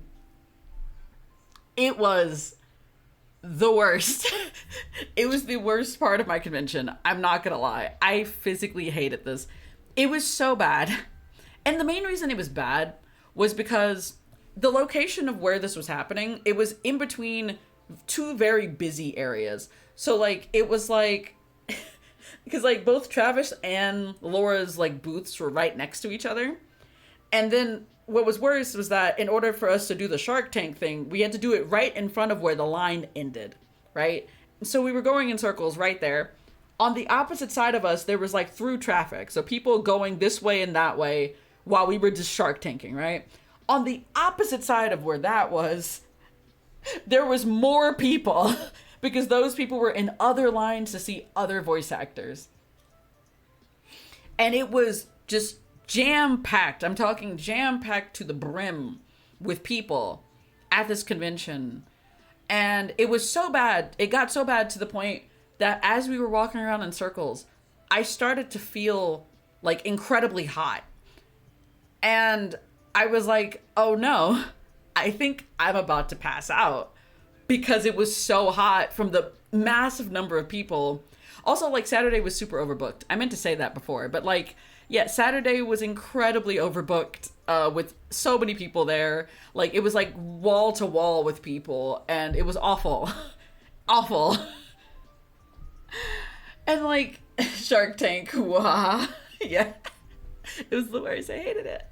And so yeah, as I was walking around in line for like an hour or whatever, I started to get faint, so I had to go out of the line and walk further away to where the bar was to go get some water, because I felt like I was going to pass away. Like, I was not okay. Like, I was literally on the verge of fainting because it was so hot. And there was little to no air conditioning. Because, like, even the day before, there was, like, a bit of air conditioning, but it wasn't cold, you know? And this was a big room, by the way. Like, this was a massive-sized room. So, like, I guess maybe air conditioning is not easy to come by in a room so big and so high with the ceilings and whatnot. It was a very big place. But, like, yeah, air was not pumping. There was little to no air. It was a nightmare. I hated it. And so a bunch of people had to, like, get fans and try to, like, fan themselves because people were feeling overheated and overwhelmed while standing in this line for hours on end. Also, I think one of the highlights from the Shark Tank was every time that somebody got to go into the line they wanted to go into, everybody would be like, "Yay, so and so got in." At one point, we were like, "Yay, Jesus Christ got in!" Like, yeah, Jesus was there. Jesus was with us at the anime convention. It was great. I loved seeing Jesus there. He was great. Um, I think Mau Mau was also there. Mau Mau got in line before we did, so we were excited for her. Bitsy, there was a Bitsy cosplayer there. Bitsy was a trooper. Bitsy, if you know who Bitsy is, it's like a little rat creature. I think it's just a rat, actually, like with a cute little outfit from Tales of Avantris, which is a D&D campaign. And I love Bitsy. Bitsy's great. Bitsy was a trooper throughout the entire like convention, though. Or at least this part of my convention experience. And Bitsy had this giant fan and was fanning everybody in the crowd. Loved Bitsy. Bitsy was fantastic the whole time. Loved Bitsy so much. I tried to give Bitsy a tip. Bitsy would not accept my tip. Understandable, though. Very funny. But yeah, Bitsy was a trooper. Bitsy really popped off because we were all feeling incredibly hot in this thick crowd of people. Yeah, we walked a bunch until it was finally our turn, and we got our spots in the line, and then we waited another like 2 or 3 hours. I also sat down while we were in this line, by the way, because I was feeling tired. It was awful. It was really bad. But I did get to sit down and I started reading a webtoon called Jungle Juice. It is on the Webtoons app, if you know what I'm talking about. But anyway, I started reading Jungle Juice because I wanted to know what was going on with it, because my coworkers have suggested it to me because they were like, "Yo, Jungle Juice is like really good." And I was like, "You know what? I'll take your recommendation. Why not?" If you don't know what Jungle Juice is about, it's a webtoon about people who... So, long story short, there's this specific can of, like, bug spray called Jungle Juice, and people have been killing bugs with said can of, like, bug spray. And when they kill the bug, instead of the bug dying, the bug instead merges with you. And so you develop superhuman abilities from the bug, and you become merged with said bug. And so, like, the main guy, he is merged with a dragonfly, so he has beautiful, like, dragonfly wings. Insane shit, by the way. And then we meet, like, another guy who's, like, a grasshopper. Is it a grasshopper? Maybe not a grasshopper. I'm thinking of a wrong bug. Anyway, similar to a grasshopper, but not a grasshopper, I think. I think it's a praying mantis. That's what it was. And the praying mantis was trying to kill the dragonfly, and that was a whole thing. Anyway, but apparently there's like a hierarchy with all the bugs, and the bugs are trying to kill other bugs, so some of them are considered to be predators, and then some of them are considered to be prey. And Homeboy has been trying to like hide the fact that he's a bug person for a while because he fears being ostracized by like society, because his entire life he's always been ostracized for other reasons. And of course it becomes very public that he is a bug person, and everybody around him starts hating him. And even more so, the girl who claimed to have loved him before this, when she found out that he had the bug wings, she did not want to have anything to do with him. And then he meets this lady who I think may be a cockroach, which would make perfect sense because of various things she does in the series. And he meets her, and she's like, there's a school of people just like you. You want to come to that school? And that was the last chapter that I read before I got my stuff signed. So I have not read more. But honestly, it seems like a really interesting series where these people are going to have various different power-ups. And I am intrigued to see how becoming merged together with a bug could be beneficial to you.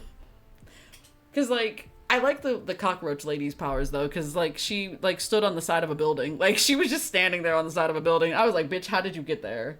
Like, you were just vibing. Like, I'm just like, okay, girl. Also, she's so pretty. I don't remember her name for the life of me, but she's so pretty. Like, my God. Goddamn. Love her. I love her so much. She's currently my favorite character. Like, she's so pretty. Love her. Anyway, after that all happened, we got our signatures, and I think we went to go get Korean food because I really wanted to get black bean noodles, and yeah, that was it. That was the end of that. It was just like, I really wanted to get black bean noodles because of course I did. Because black bean noodles were great. Oh, also, Juice got a tattoo. I don't have a picture of the tattoo in this thing, but like, he got a tattoo of a whooper on a skateboard on his arm. It's really cute. Also, yeah, they were doing tattoos at this convention. It was crazy. I wanted to get a tattoo too, but I didn't.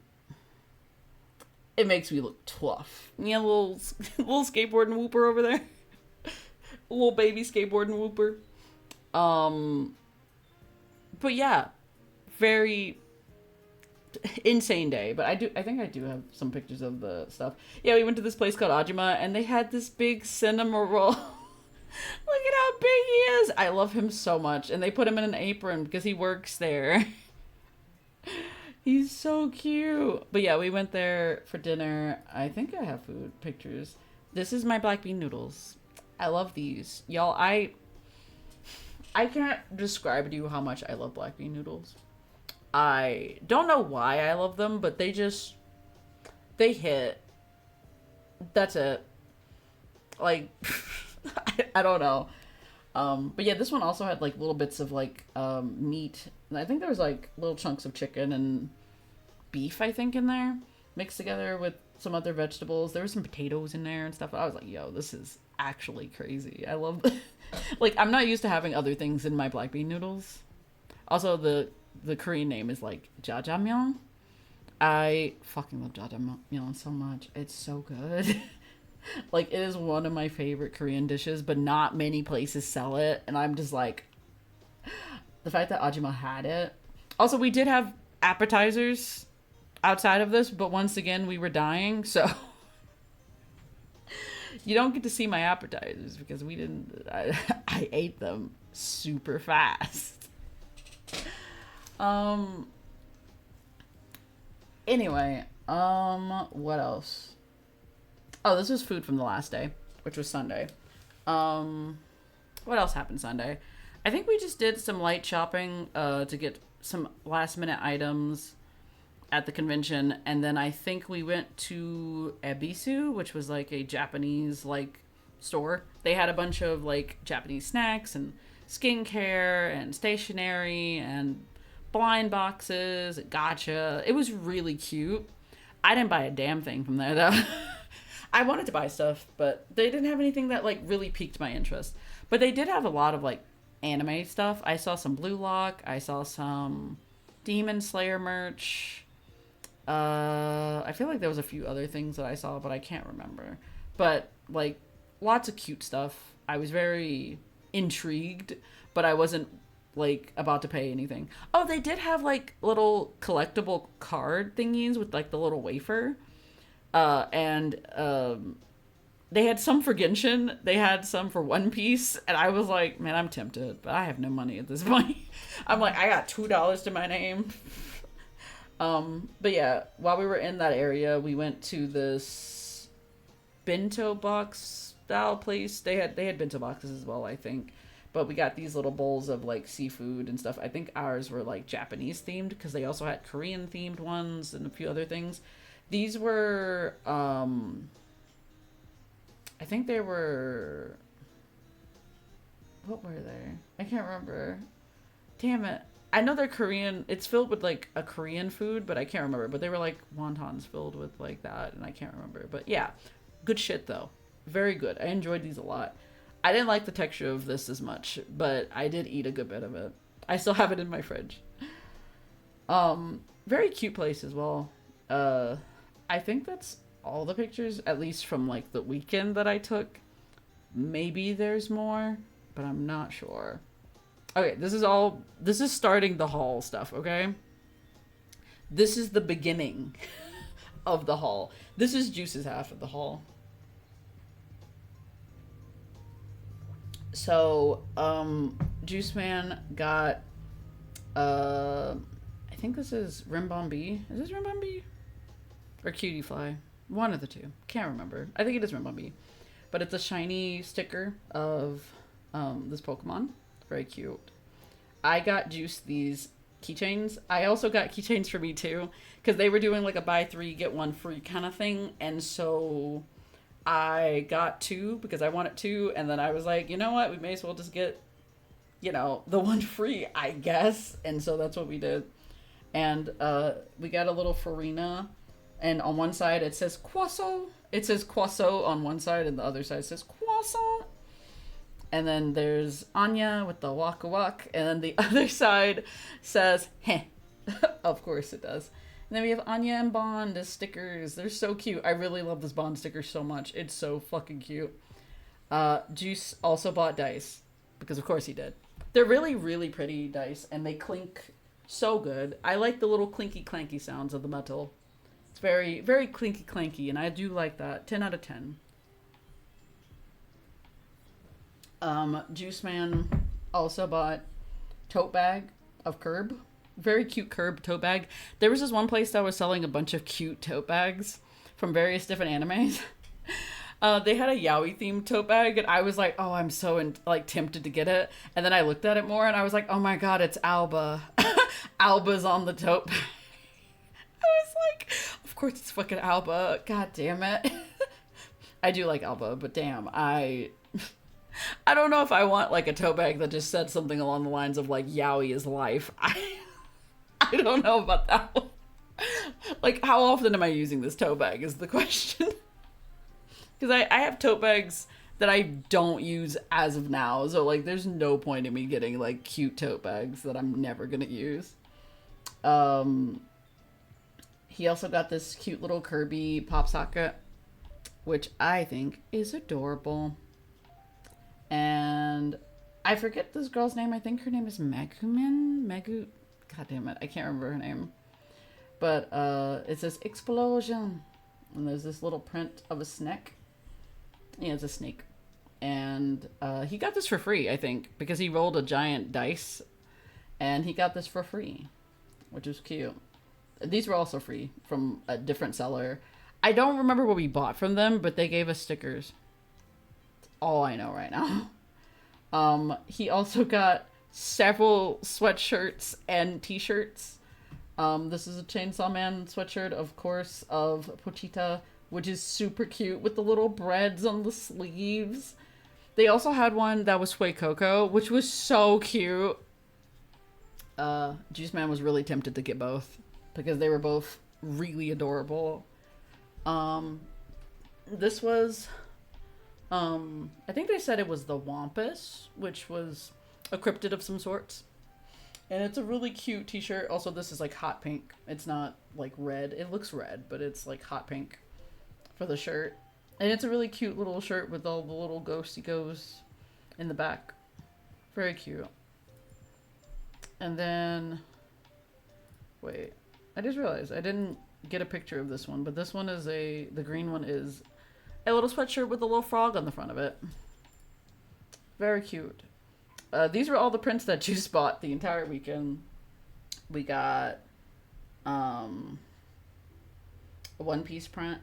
There's a Chainsaw Man print. And then a Persona 5 print. Very cute. This is a blanket. That's the same design as these socks, which are super cute, by the way. Like, I love this person's art. I follow them on Instagram. Their name is, like, Milky Tomato, I think. I think that's right. But their art is so fucking cute. And I was really surprised that they were at this convention, so that was a surprise. We also got these little stickers from them as well. I got some stickers for friends as well from them. He got this cute little bandana with soot sprites on it, which is adorable. Love that one. And he also got this spiel, this little seal. Spiel is so cute. Little pillow guy. And so one side is regular Spiel, and then the other side is shiny. Super cute. Love the little baby. What a cutie patootie. We also found this at the convention because people are so fucking nice. And so somebody crocheted this little heart, and they left it out for free.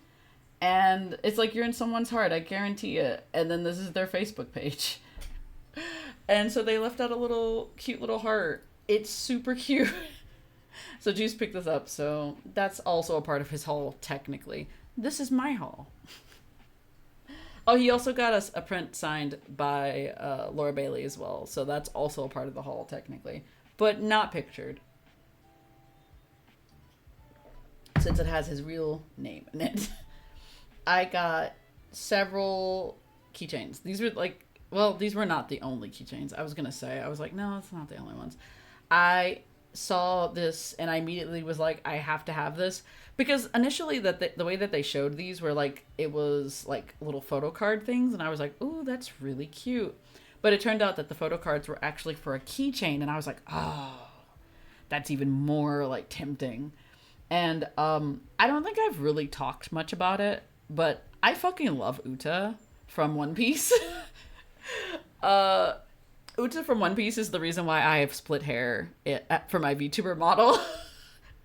Yeah, the reason why I have two-toned hair in the way that it is because of Uta. Because, of course, it is. Because I love her hair. Like, it's so cute. And her little, I don't know what to call these, on her head. Like, they look like little bunny ears. I fucking love her. Weeb. Okay, alright then. Okay then. Whatever, man. But I love her. I love Uta.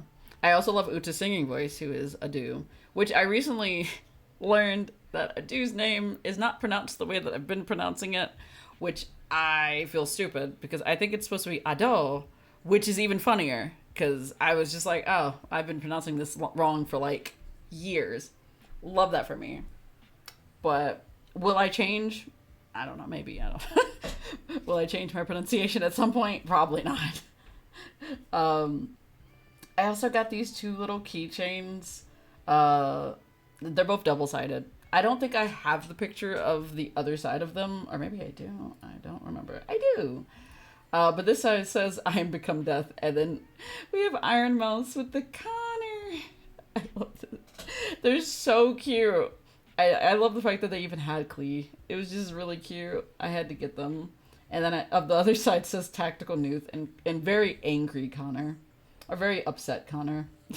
From Iron Mouse. Also, this is like one of the only pieces of Iron Mouse merchandise that I own. Because for some reason, I just don't own any. I don't know why. Because I should, but I don't. For some reason. Anyway, moving along. Also, this is double-sided as well. And each side has different stickers. They're very cute. I did pay $30 for this keychain. Was it worth it? Yes. It was so pretty. And it was like one of the only pieces of Uta art that she even had. And I love Uta. And I have not seen a whole lot of Uta anywhere. Like for most of the cons that I've been going to for the last like 2 or 3 years. So like seeing any Uta art, I was just like, fuck yeah, let's go. I also got these cute little keychains. I love these keychains more than anything. They are on my wall now. I love them so fucking much. They're so cute. Like, just good shit. Good shit all around. Cutie patooties. These, if you don't know who these characters are, these are the two, I guess technically main characters from Modazushi, which is a Chinese BL series that I absolutely adore.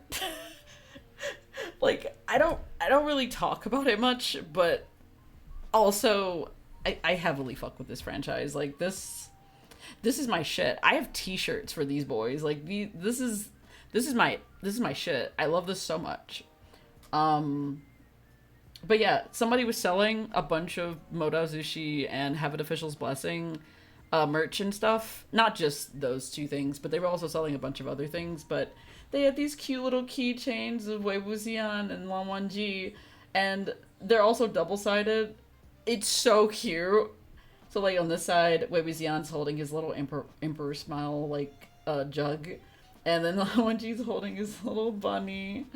He's got his little eyes closed, and then the other side. Wait, did I not take pictures of both sides because I'm silly? Yeah, I didn't. The other side basically has like Wei Wuxian with his eyes open, and a different expression, and he also has his eyes open. It's just really cute. I love both. Both are so cute. I love the fact that they're just holding each other with a little heart. Also, they put Lan Wangji as the card image. Good shit. I love that so much. Oh my god, listen, I fucking love this like series. This was a series that got me through the pandemic. I mean, ideally, I think I started reading this before the pandemic happened, if I remember straight, because it was definitely like 2019-ish. But I watched the live action adaptation in 2020, if I remember straight, which then led me to be even more obsessed with it. Listen, y'all, I fucking love this franchise. Like, it is one of my favorite BL series, possibly of all time. It's so good. And I know you're thinking, like, what is the show about? Honestly, trying to explain anything in regards to plot in relation to these two characters is crazy. It would take a hot minute to try to explain. But the basic gist of it is that, so this boy right here, this is Wei Wuxian. He's the main character. And long story short, how do I explain this? So Wei Wuxian is an orphan. He gets adopted by another like sect, and he becomes a part he becomes a part of one of the main like 6 clans or whatever the fuck. And due to various circumstances, he also has really strong, powerful attributes. Like, he has like a really good, how do I explain this? What is it called? He's really good at cultivation, and cultivation is like being able to like do various things with spirits. Really insane shit to try to explain. But basically, their main job is to like fight off like evil spirits, ghosts, zombies, various other things. Also, this all takes place in like, I would say ancient China, like very ye old China, where like demons and whatnot were running amok apparently. And so like he has a knack for being really skilled at like various magical things, which is really cool. And long story short, he's a troublemaker. He gets himself into a lot of really bad situations. Me looking side to side trying to figure out like how do I explain this. Eventually these two meet because there was like I would say like it's not really cultural exchange program type shit, but it was like basically they were having a conference at the Lan sect, and so Wei Wuxian as well as the Jian sect were invited, and so these two met by chance, and let's just say they gradually fall in love with each other. It's so cute. Well, okay, it's cute and wholesome sometimes. Then there's other times where it is not wholesome. Like, I'm not gonna lie to you, it's like really cute and wholesome, like their interaction sometimes. It's just really precious and adorable. But then there's other times where it's just like there's some moments in the like original novel when you read it where it's just a full-on sex scene, and it's just incredibly detailed, by the way. Like, holy shit. Yeah, it's crazy. It's way too detailed. I love it though. It's like, it's good shit. Like, I can't really Yeah, no, that's all I have to say. Um, but I love them. They're the main ship for the series. I have a bunch of like artwork and stuff in the apartment of them. I also have their Nindos. I have Nindroids of these two. They are my favorites because ideally I feel like both of them are very similar to me. To some degree, I it's kind of complicated to explain because like Wei Wuxian is kind of chaotic, but he's also like a morally good person at in the end. Fujoshi, yes, I have always been a Fujoshi. I've never lied about being a Fujoshi. Um, but I think I'm like Wei Wuxian in the sense of like, yeah, I'm a little chaotic, but also good person deep down somewhere in there, you know? And Lan Wangji is very, very controlled, I guess. Like, he's very in control of any situation. He's very calm, cool, and collected, which I sometimes am, depending on what the situation is. Not always, though. Sometimes I want to be chaotic. It just depends. So I'm somewhere between these two. Good shit though. Also, both of these boys are associated with bunnies, which is also why I love them. Because like their characters are both associated with bunnies. So Wei Wuxian's bunny is black and his bunny is white. And also Lan Wangji also really loves bunnies, which is why he has a little bunny in his arms. It's so cute. Anyway, I love I love them so much. I love the fact that the ship is also associated with rabbits. And I know you're thinking like, why is it associated with rabbits? Because it's cute, but also I think it's because they fuck like rabbits, so probably that. Which makes perfect sense. Oh boy. But yeah, I do love them though. They're cute and wholesome when they want to be. Wei Wuxian is also really fucking funny. Like that man peak comedian. Like Wei Wuxian is just like. Also, by the way, like Wei Wuxian is chaotic, but sometimes he does do shit that's kind of bad. It's kind of complicated. Cause like I would say he's not a he. So I would say that at some point Wei Wuxian becomes a villain, but it's a little bit more complicated than that. Because technically he's not a villain, and technically he's doing the right thing, but to other people he's considered the villain, and I love that for him. It's great. He's a very tragic character who's been through way too much shit, and I honestly just want him to be happy.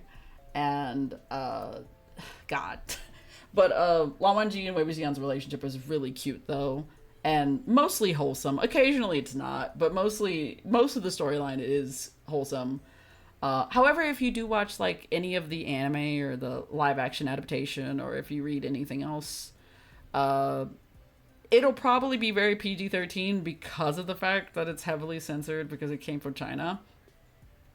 But if you want the full storyline, I think you can get it from the novel as well as the manhwa, because I think the manhwa shows everything, or it like depicts it the way that the actual like novel depicted it, which means maybe there's sex scenes. I have no idea.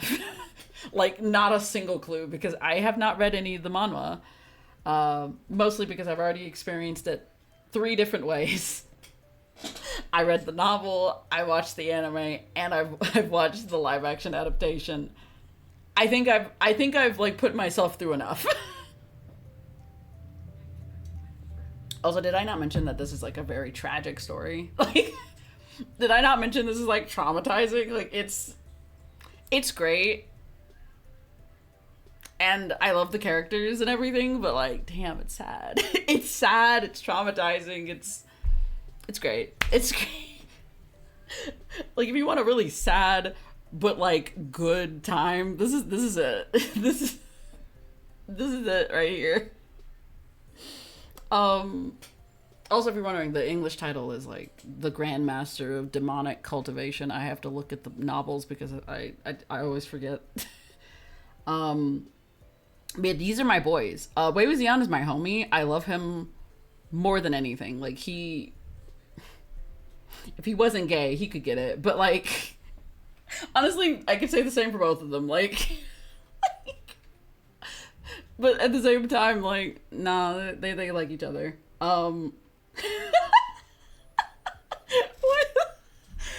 What? Why use that emote? What's the emote for?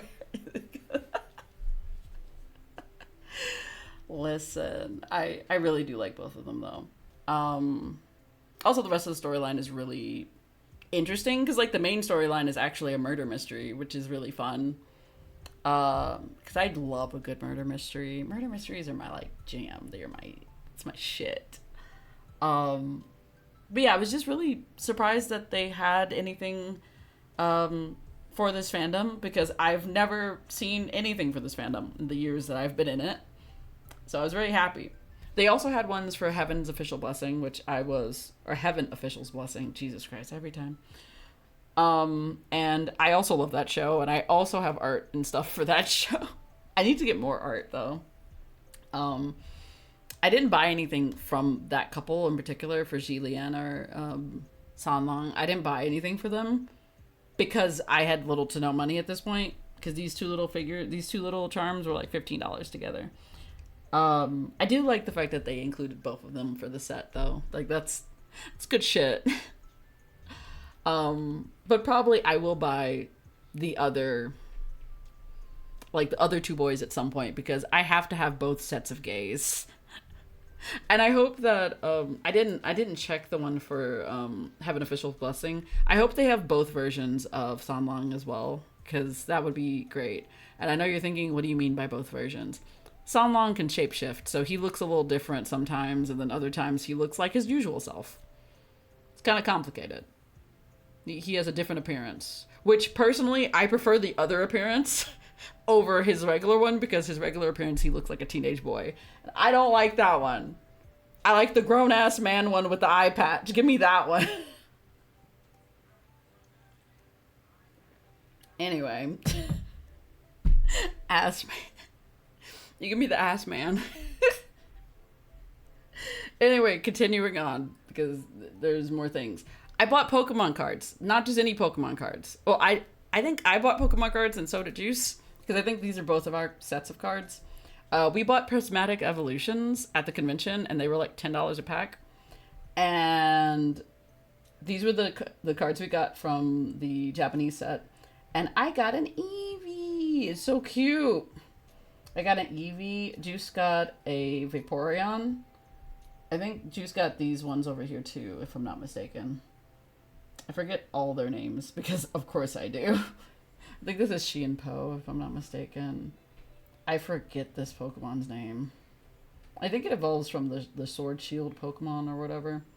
I think this is Duraludon. Anyway, but yeah, very, very good pulls. Not the worst pulls, not the best pulls, but I've never had Japanese Pokemon cards, so these were just really cute to have. Not to mention, trying to find Prismatic Evolutions cards in America are awful. It's not fun. It's not a good time. I also got stuff from Milky Tomato, because of course I did. I got this cute little sticker journal, and Juice Man got me this fleece blanket. It's so cute and so soft. It has the same art as this one does with the bun milk. I love it so much. I've already put stickers into this little sticker book. It's so cute. I am going to die. I'm gonna have to buy more stuff from Milky Tomato because I've never bought anything from them. But I have been following them for like 6 months or more probably. But I love their art. It's so cute. I also got I got a lot more prints than Juice did, okay? Some of these are really cute and wholesome, and then some of these, not so much. So I got this cute little Ponyo ramen print, which I don't think I talk about much in regards to like Studio Ghibli stuff, but I fucking love Ponyo. Ponyo is like my comfort like movie that I watch. I love Ponyo so much. It's so cute. Ponyo's just a little precious little baby. But yeah, Ponyo made the ramen into fish. And then she's like surfing on it, similar to how she does in the movie. It's so cute. And of course, Ponyo's ramen has to have ham. If you know, you know. You've watched the movie. You may know. You may not know. I also like it's the same bowl from the movie as well. It's so cute. Listen, I love Ponyo. Ponyo is like one of my favorites. It's definitely in, I'd say, the top 5 for like shoujo. What am I saying? What am I talking about? Studio Ghibli movies. It's definitely in my top 5.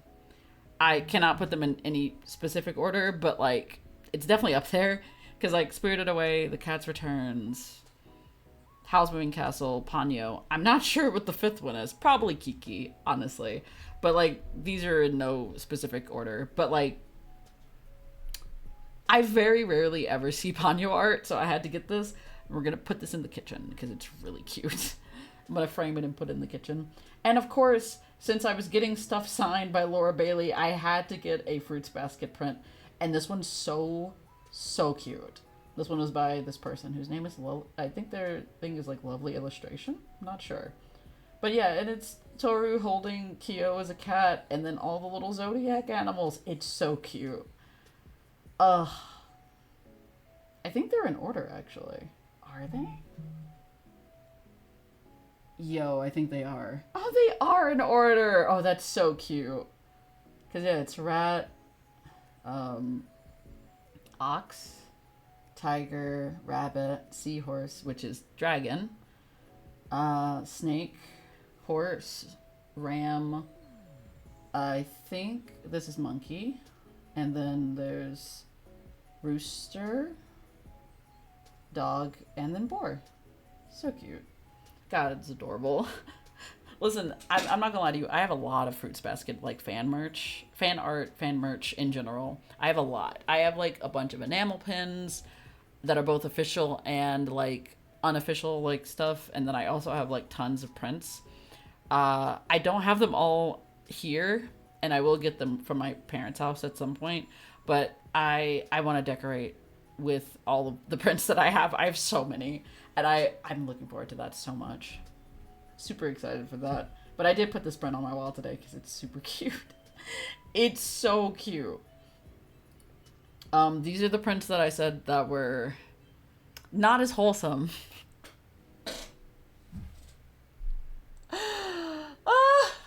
Okay, listen. I had to get at least one print of Silas. At least one. And by at least one, I mean 2. I got 2 prints of... I got 2 Silas prints. But I found the first one on, like, the first day, and then the last one on, like, the second day. So I didn't know it existed, okay? Hear me out. I would have just gotten 1, but I got 2. But both prints are very good. I'll show you the other one in a second. But yeah, we got this very sweaty Silas print. Yeah. It's very pretty. Honestly, I really like it. It's, like, really good. And then I saw this print the same day. These are both by the same artist. And I saw this print, and initially, when I saw it, I just saw Hugo. So, by the way, this is Hugo. This is Lycon. I saw Hugo initially, and my only thought was, oh, it's Hugo, when I picked it up. And then I looked at it for, like, a split second, and then I realized, I was like, wait, he's pulling Lycon by a leash. And I was like... I was like, I have to have this. I have to have this. Like, abso-fucking-lutely. Are you... Oh, you're not gonna call me a Fujoshi this time? You're a pervert.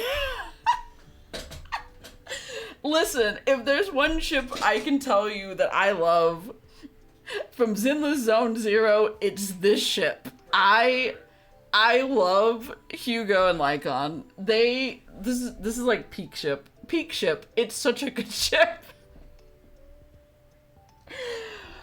They're both incredibly conventionally attractive people, and they both have such an insane amount of chemistry with each other. Sorry. Listen. Like, you can't deny. Like, you've played the game too, you know. You know exactly the amount of chemistry these two have. Like, you know exactly what they're like with each other. They give off the vibes of, like, they would hate fuck if that was a thing. Like, that they would do. Furry.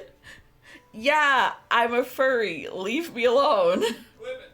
Someone clip it. Nobody clip it. Nobody clip it.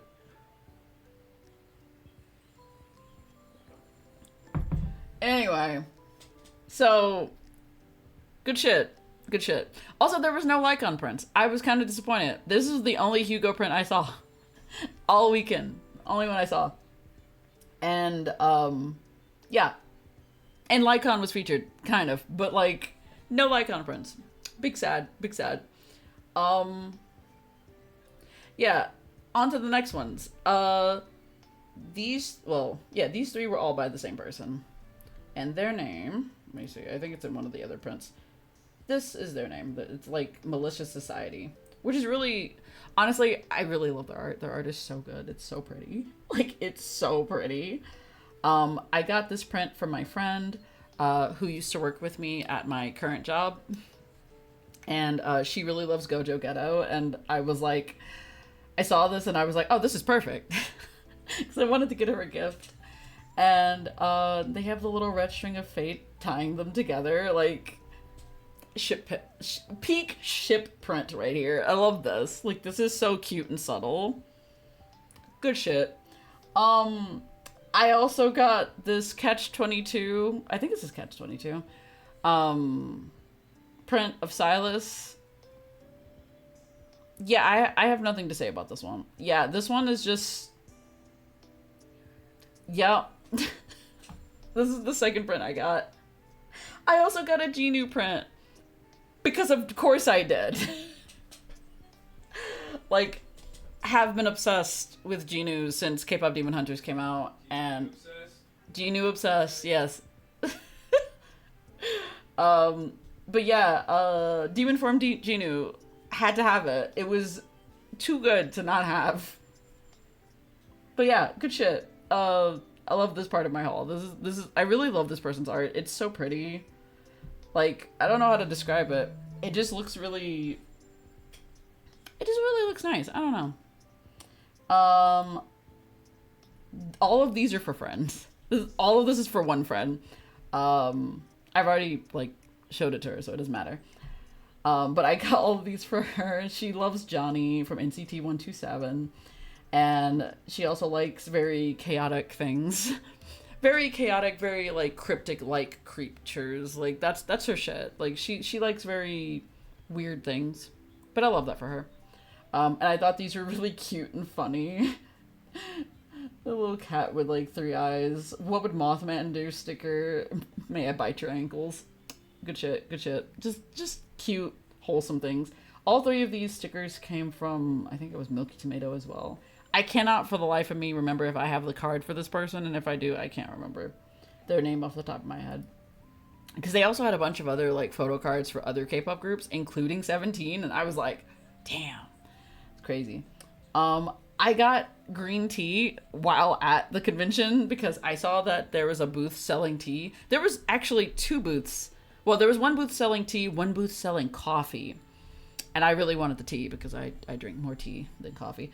But I'm currently drinking the tea. The tea's really good.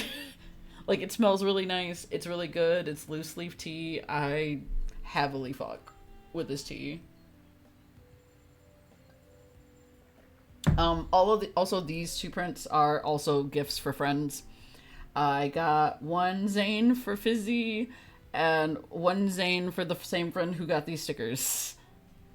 Because Fizzy also likes Love and Deep Space. So I was like, I have to get Fizzy something. And then I saw this Zane print. And I said, yep, that's it. That's the one. Anyway, also, so this has nothing to do with the anime convention, but I just wanted to update you on this just random thing that I've been doing for the last couple of months. And so I've decided to do something silly. And the thing I decided to do was that, so, you know how, like, when we were in middle school, or maybe it was high school, I don't fucking know. Either way, what I used to do, or not just me, but, like, I feel like this was a common thing that people did back in the day, was that they used to put pictures of like people that they liked, whether that be like singers or performers or like characters from video games or whatever, into their lockers. So like they would have pictures of the characters that they liked in their lockers. I wanted to do that, but with my closet. So now I have an entire closet full of prints, which are, they're going to be more at some point later, because I definitely have more prints at my parents' house that I will bring here. And the entire inside of this closet will be full. It'll be full of prints of various natures. Also, I'm probably going to put up some like Monosushi prints in there too, because I have a couple of those too. It's going to be both yaoi and then just husbandos. So far, this was before I put up the new prints that I got. So before we had, this is Pantalone from Genshin Impact. This is female Pantalone from Genshin Impact. Fine as fuck. Anyway, and we have the Cheshire Cat from Alice in the Country of Hearts, which is a, how do I explain this?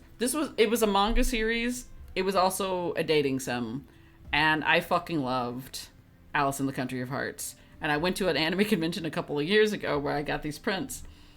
And I saw somebody had artwork for this. I was just like crazy that I've never seen anybody make fan art for Alice in the Country of Hearts. But like, Cheshire was one of my boys. My other boy was, of course, the Mad Hatter. But she didn't have any prints of him. But I love them. They're both great. Also, I do have the same person who made both of these prints also made a coloring book, and I think it was called the Biddy Book or something like that. Can't remember what it was called. And it was like a coloring book that was both like, I think it was mostly SFW like art prints, but it was a coloring book that you could color in with like markers or whatever. I have that book, and it's a bunch of prints of like Genshin characters, like these characters, as well as like various other characters from different video games, all in various poses and whatnot. And you know what? Maybe one day I'll do a stream where I just yap and I color in the book, because the art is great. I have not touched that book. I have looked at it so many times, but it is in my drawer, and I have not colored it at all. I want to, I just haven't. But yeah, good shit. I still follow them on Instagram. They're great. Their art's great. But yeah, this was the before I put up the new prints, and this was the after. It's really cute. I kind of love it. I also have some prints that are super skinny that are gonna go perfectly like right in these little crevices. And I'm also thinking about putting like little cute stickers and stuff in these other little spots so that it's not like empty.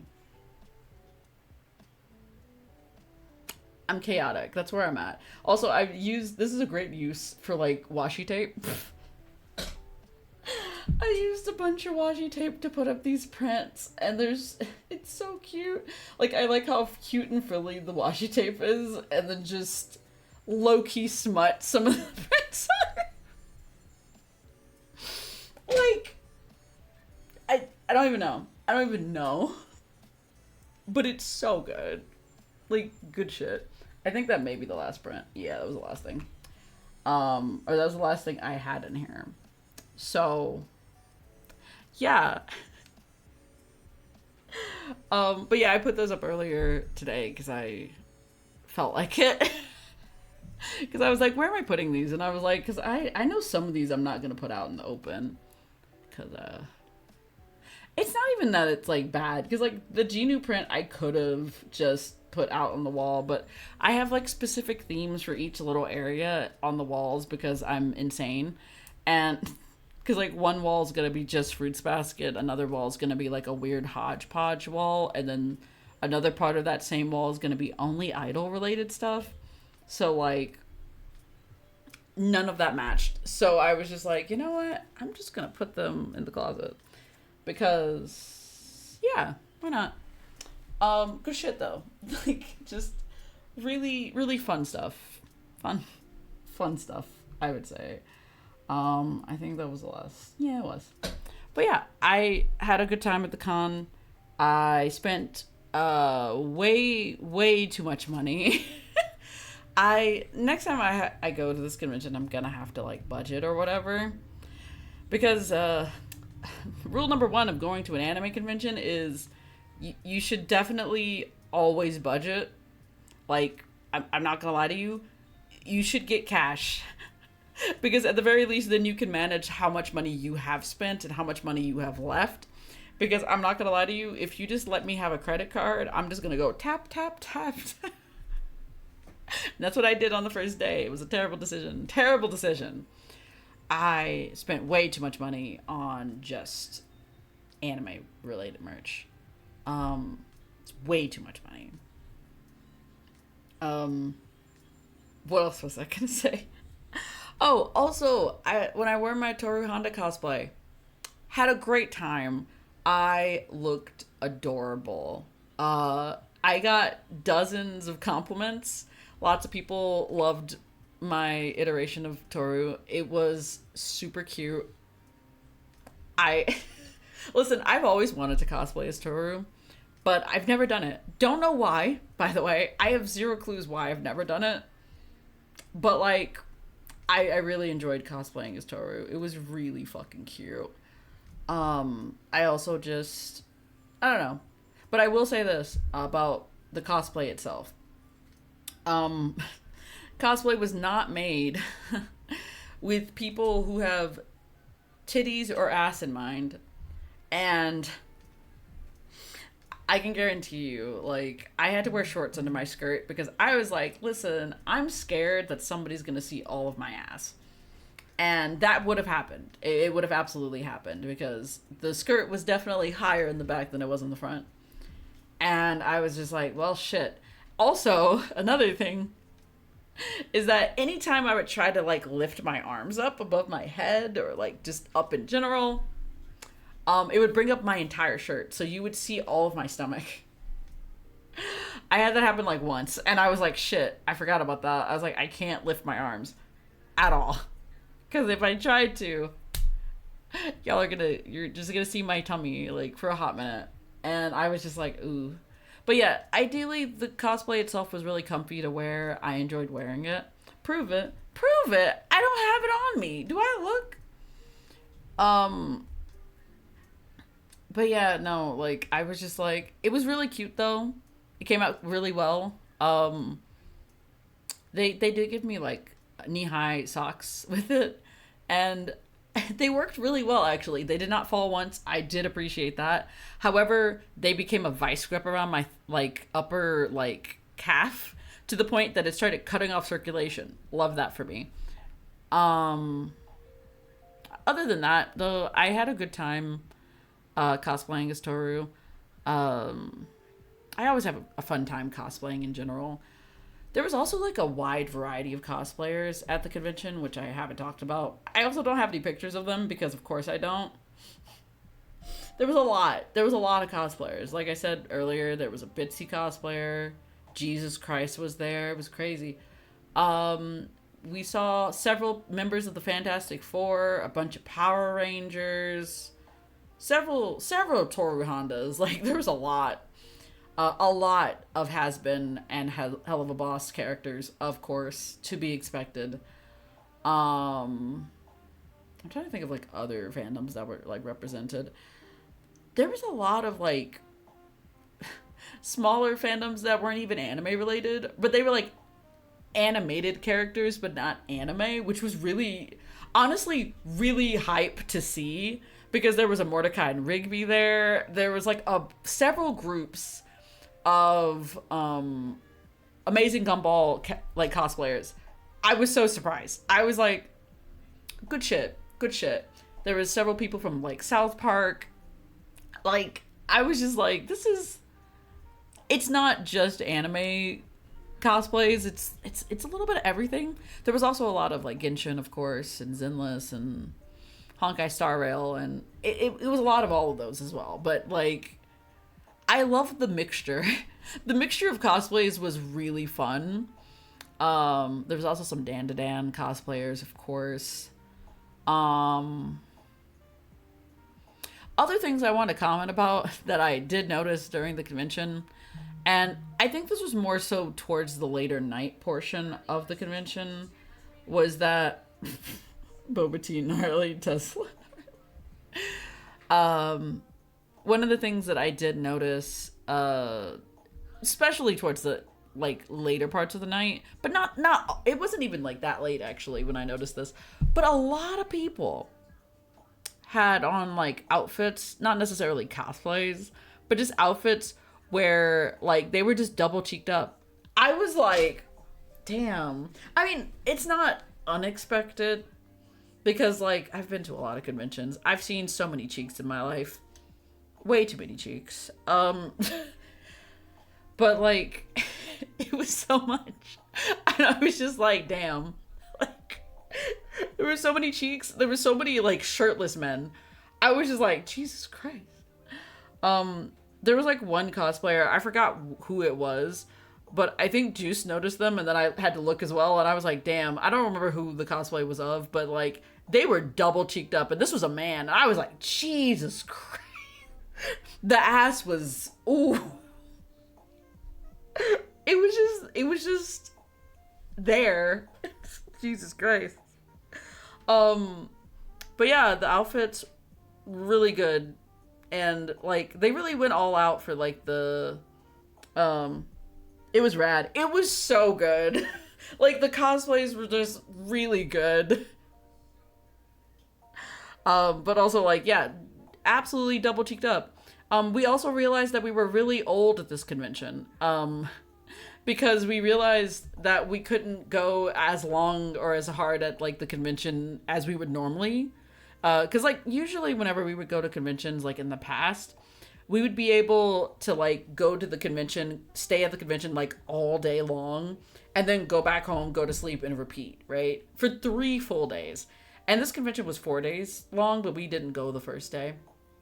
But like, I'm not gonna lie to you, after day 1, I was dead.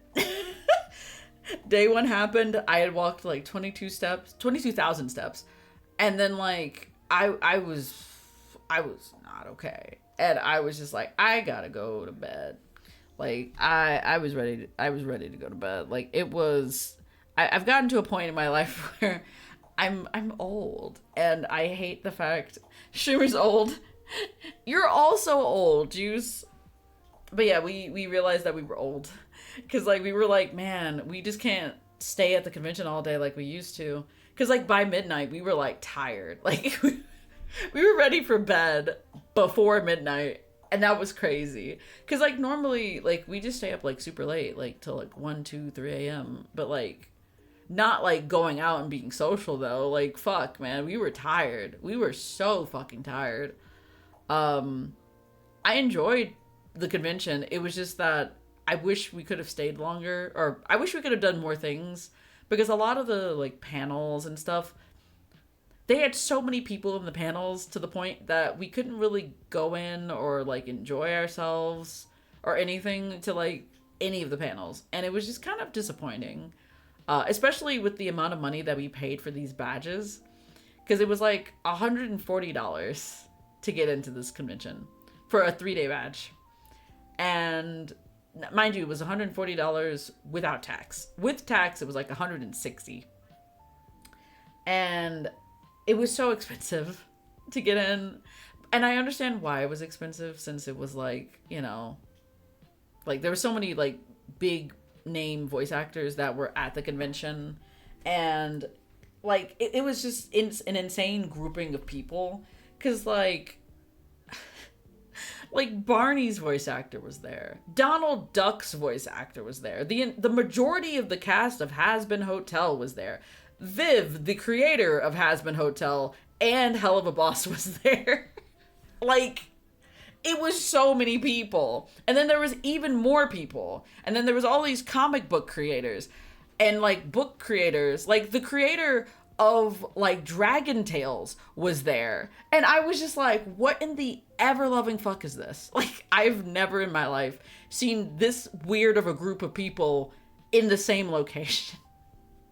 It was such a weird everything. Like, it was such a surprising convention. Uh, in more ways than one. Definitely will say this though.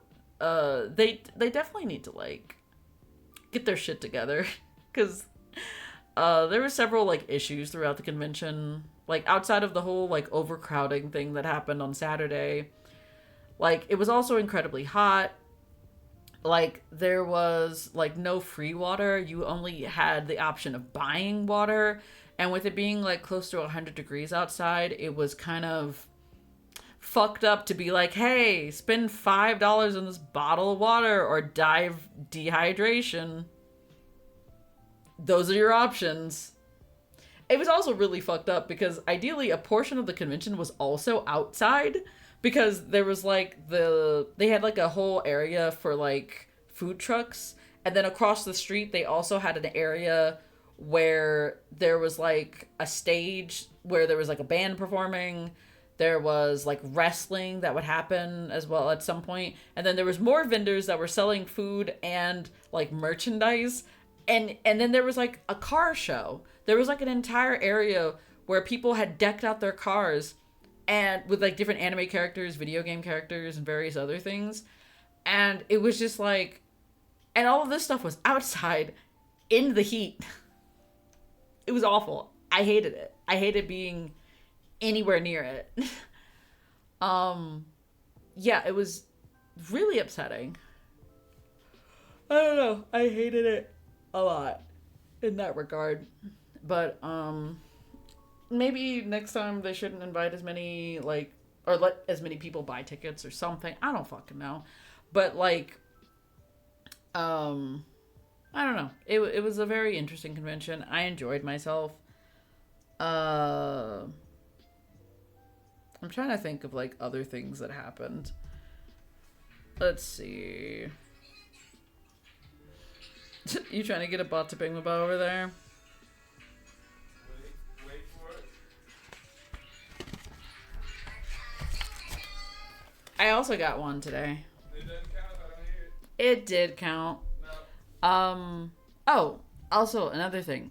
The convention was kind of split up into different locations. So the convention was in the convention center, but it was also in the Marriott connected to the convention center and the Sheraton across the street from the convention center. So like in the Marriott, they had another dealer's room, like another artist alley. And they also had like an area where you could go take photos, which is really cute. And I loved the concept and idea of these things. The only issue was that, of course, you had to go from like one building to another. And like the good thing about the Marriott was that it was connected to the convention center. However, if you needed to go to the Sheraton, which was across the street outside in the hot summer sun, you had to walk outside. It was hot. It was really hot outside. I did not enjoy that. I sweat way too much. Also, in the Sheraton Hotel, they had the gaming section, which was like where the game room was, and also where they had an entire area where they were doing D&D sessions. And I enjoyed the idea of these things, but I will say I don't think they had enough space for the amount of people that came on Saturday, but we didn't go over there on Saturday because we didn't have time. But ideally, we went over there Friday, and I didn't really play any games. But they did have like sections for like playing games like Taiko no Tatsujin, and they also had like stuff for Just Dance and Guitar Hero and a bunch of other like online games. However, I did hear from some people who did go play video games that apparently the Wi-Fi was shit.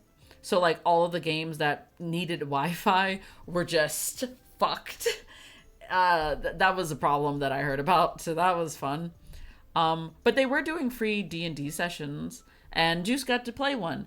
I didn't play because I was overstimulated and exhausted, and it was like the first time I had sat down in like 7 hours, and I felt like death.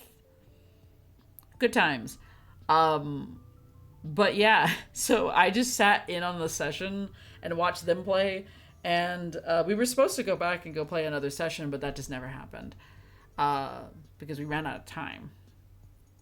But yeah, we had a good time though at the gaming section. We weren't there for very long. We only went there on Friday, and then we never went back because it was like across the street from where we were. So, you know, and we didn't want to go outside much. We went outside to the art market stuff outside like once, and then we never went back out there again.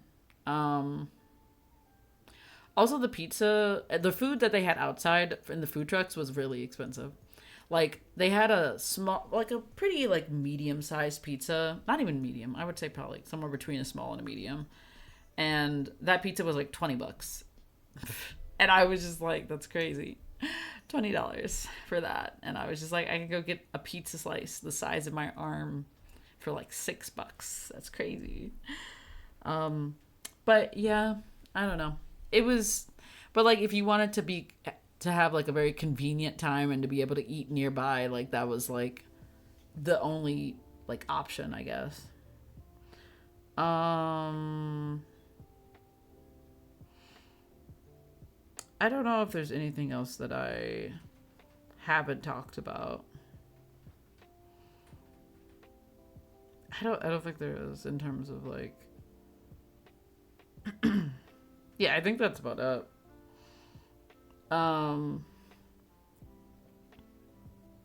Oh.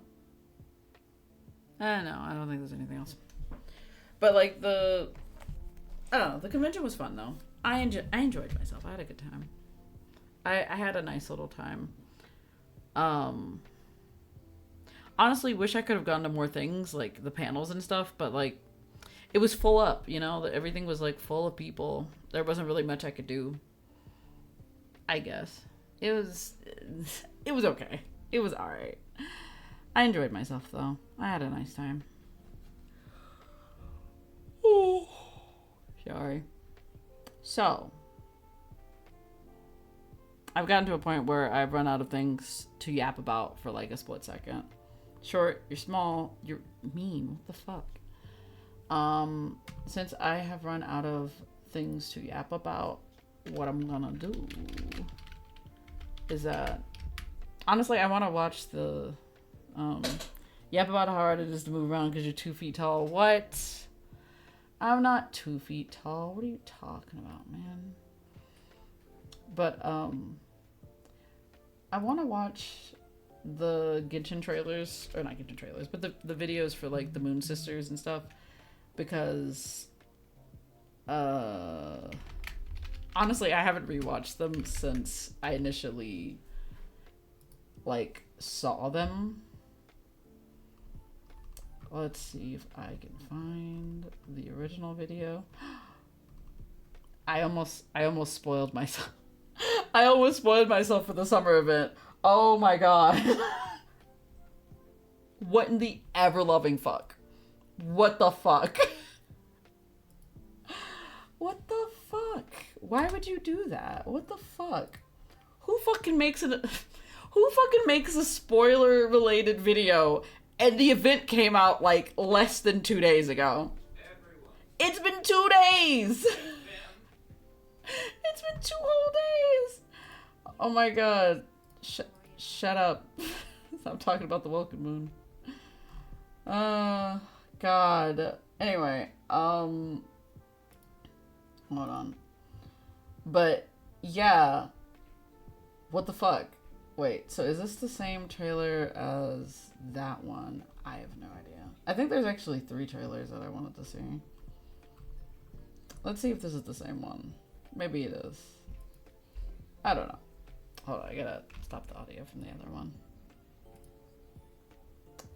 But yeah, hold on. But yeah, so I wanted to watch this because I do like this actually. It's really hype and the lore is like cool. I meant to do this instead of what I did. There we go. But yeah, this is like the Song of the Welcome Moon teaser thing. I think it was this one and then there's like another 2 videos. Sorry. You wish to hear a story of the moon? That tale begins long, long ago. Mister! Nefa's starting her story already! Thanks for the heads up. I don't know who this baby is. I don't remember her name right now. She's baby, though. I love her. She's cute. Little baby. Little baby. Like, absolute little baby. But she's really cute, though. Also, there's a lot of people in this, like, in this one room. I love this little robot man. I don't know who he is, or if he has a name. But I hope he gets to be our friend. I want him to be our friend so bad. Anyway.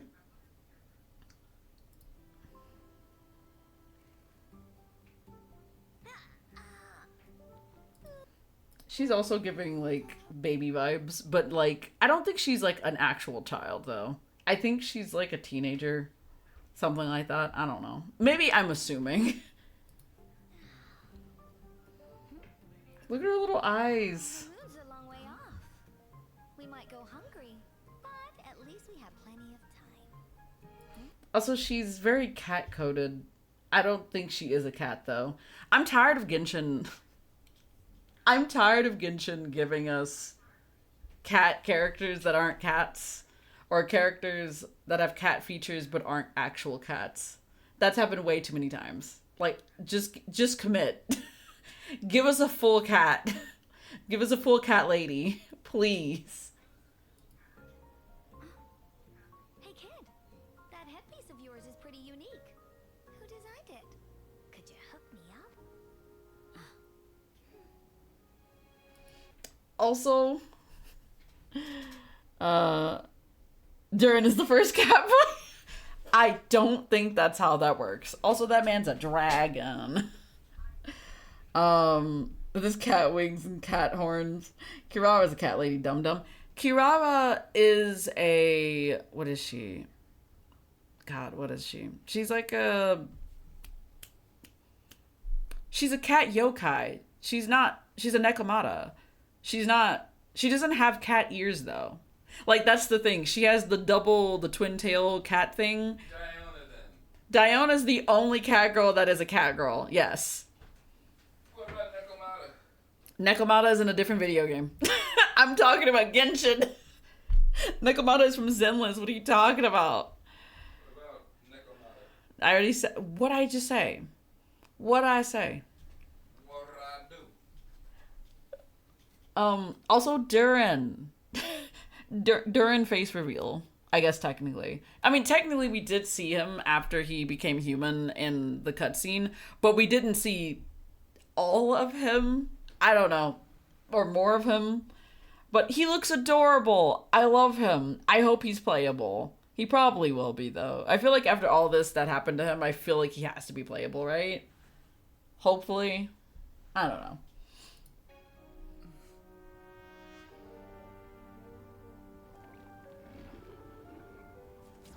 In that era, there was no boundary between life and death. Also, 3 moons. Willpower flowed freely among countless beings.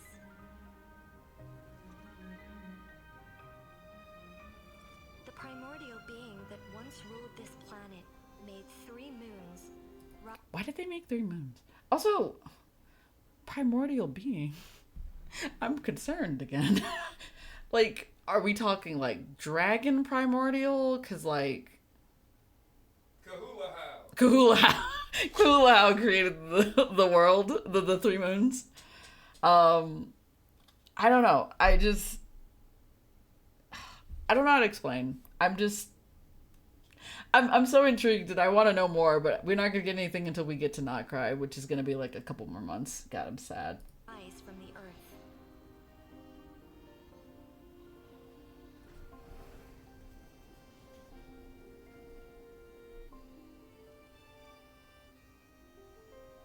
Also, this man, Flynn's his name. I love this man. I don't know a damn thing about this man, but I already love his character. Like, he looks great. Hear me out, okay? The only reason I really like him is because he reminds me of Edie Shroud from Twisted Wonderland. Because he has like the bluish hair color and he has like the fire motif. Like, it's the same character, essentially, to me. I'm just like, he's Edie Shroud. Like, I can't deny that. I love Edie. He's great. Not until the funerary year. Look at this man. Primordial voice once again cried out in the dark. Also, why is he in a graveyard? Anyway. Also, this looks cool. I don't know what's happening here either. My lady. Yo. The frost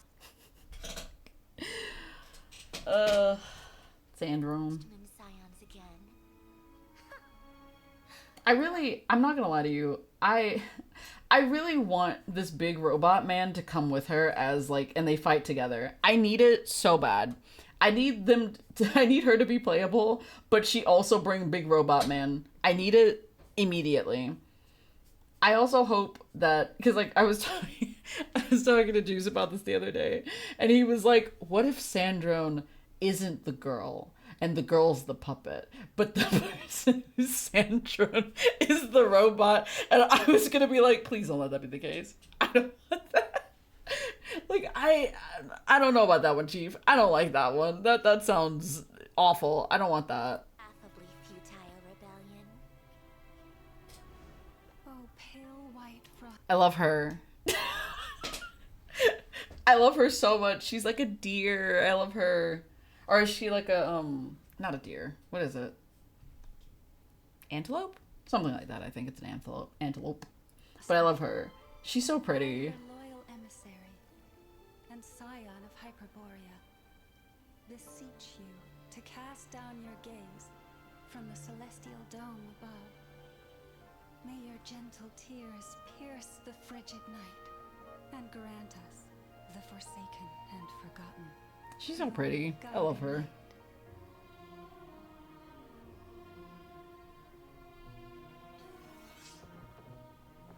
I don't know who she is, but I love her design. I don't know anything about her, but her design is really cool. She's very green, you know? Also the little claw fingernail type things. I don't know what you want to call them. The metal, like, claw things Fingernails. are, like, actually really cool. You didn't come here for the story. I also like that she has, like, serpent-like eyes. Like, this looks cool. She's little fang teeth.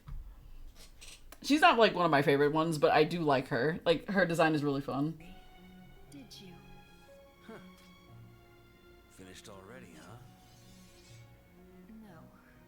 It's just a greater. Whatever this place is looks cool as fuck. Like, this looks so cool. I don't know what this is, but it's great. storyteller than myself has come. Also, who is this lady? I can't remember who this is. You know what? This looks like one of the pillars from Celestia.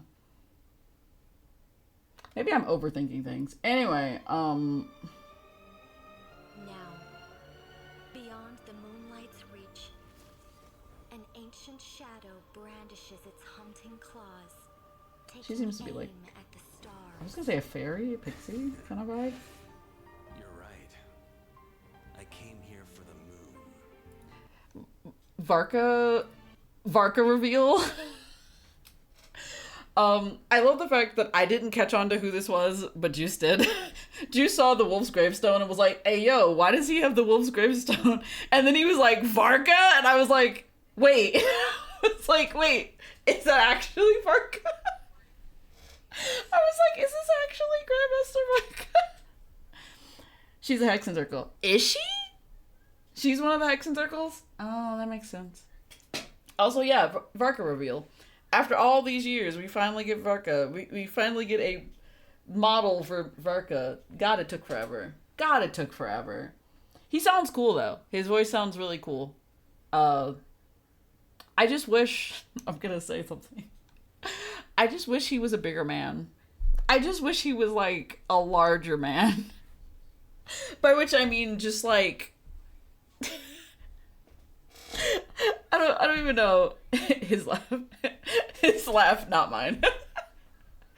But yeah, I just wish that they made him into like a bigger, beefier man. I don't know. He just has like the same build as like every other male character in Genshin, which kind of makes me sad.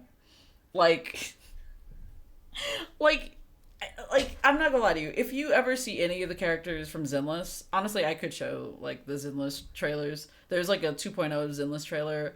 I'll show you a character that I wish they would have built him like.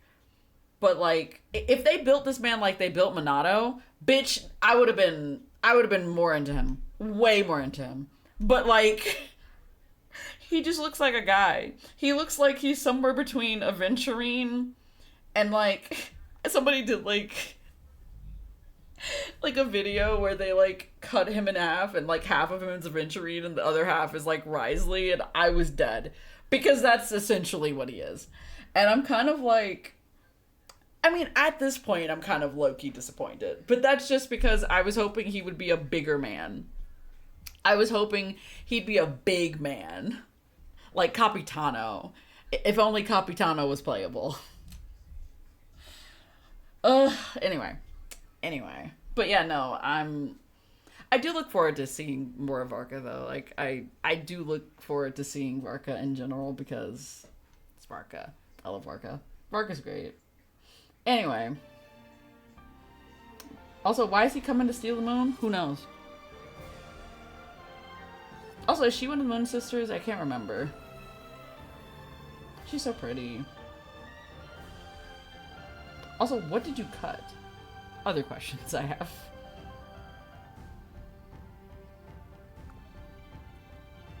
Also, wait. Huh. Sorry, I just wanted to see that from another angle. Anyway, I had to see that again for like a split second. The moon.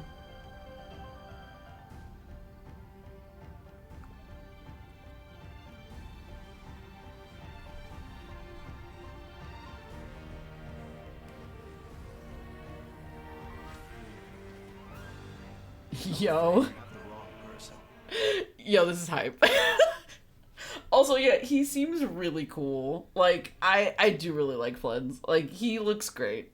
And he seems really cool. Very similar to that of Edea Shroud, which makes me very happy. I will never not compare this man to Edea Shroud, and I... Anyway, moving on. Now, be gone. Really cool.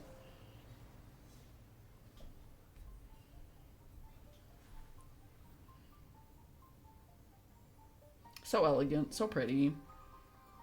Hey, yo, it's Columbina. So many people are very excited for her. You know what I'm excited for? It's Pantalone. Will we ever see Pantalone? Fuck if I know at this point.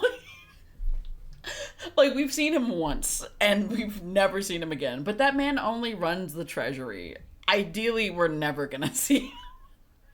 He's never gonna really be fighting or nothing. Like, he's just gonna be playing with money all day. But yeah, yippee, Columbina. Water, the future mirrors the past. The veil of lies is slipping. The field of lies is slipping. Does that have to do with, like, the whole thing of the fake sky and all that? I assume so, but I don't know. Also, there was something else I wanted to say. Hold on. There's something... Wait, is it before this part? Yeah, this. For some reason, maybe I'm just overthinking things, but, like, this reminds me of... If you remember, like, one of the very first trailers for Genshin... there's like a scene where you see both travelers like in a field of the flowers that like Lumine has in her hair, and like it seems like it's like similar to this. It may not be a direct parallel, but like similar in terms of like being in a sea of flowers. Very pretty though. I just liked that. Just wanted to talk about that. Also, the moon is huge. What the fuck?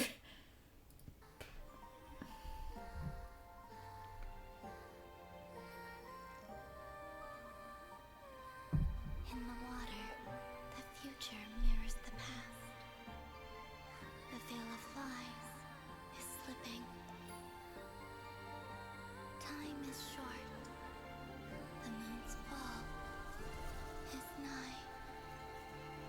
Oh, the moon is falling? Is that what's happening? Is this Majora's... This is Majora's Mask. Also, my favorite reveal. This is... This was my favorite reveal because I was not expecting it, and I loved it. It's great. Here at last. And things look even messy. If you can't tell who it is by this point, look how cute. It's a little Dodeco. Better than last time. Albedo! Shall we begin?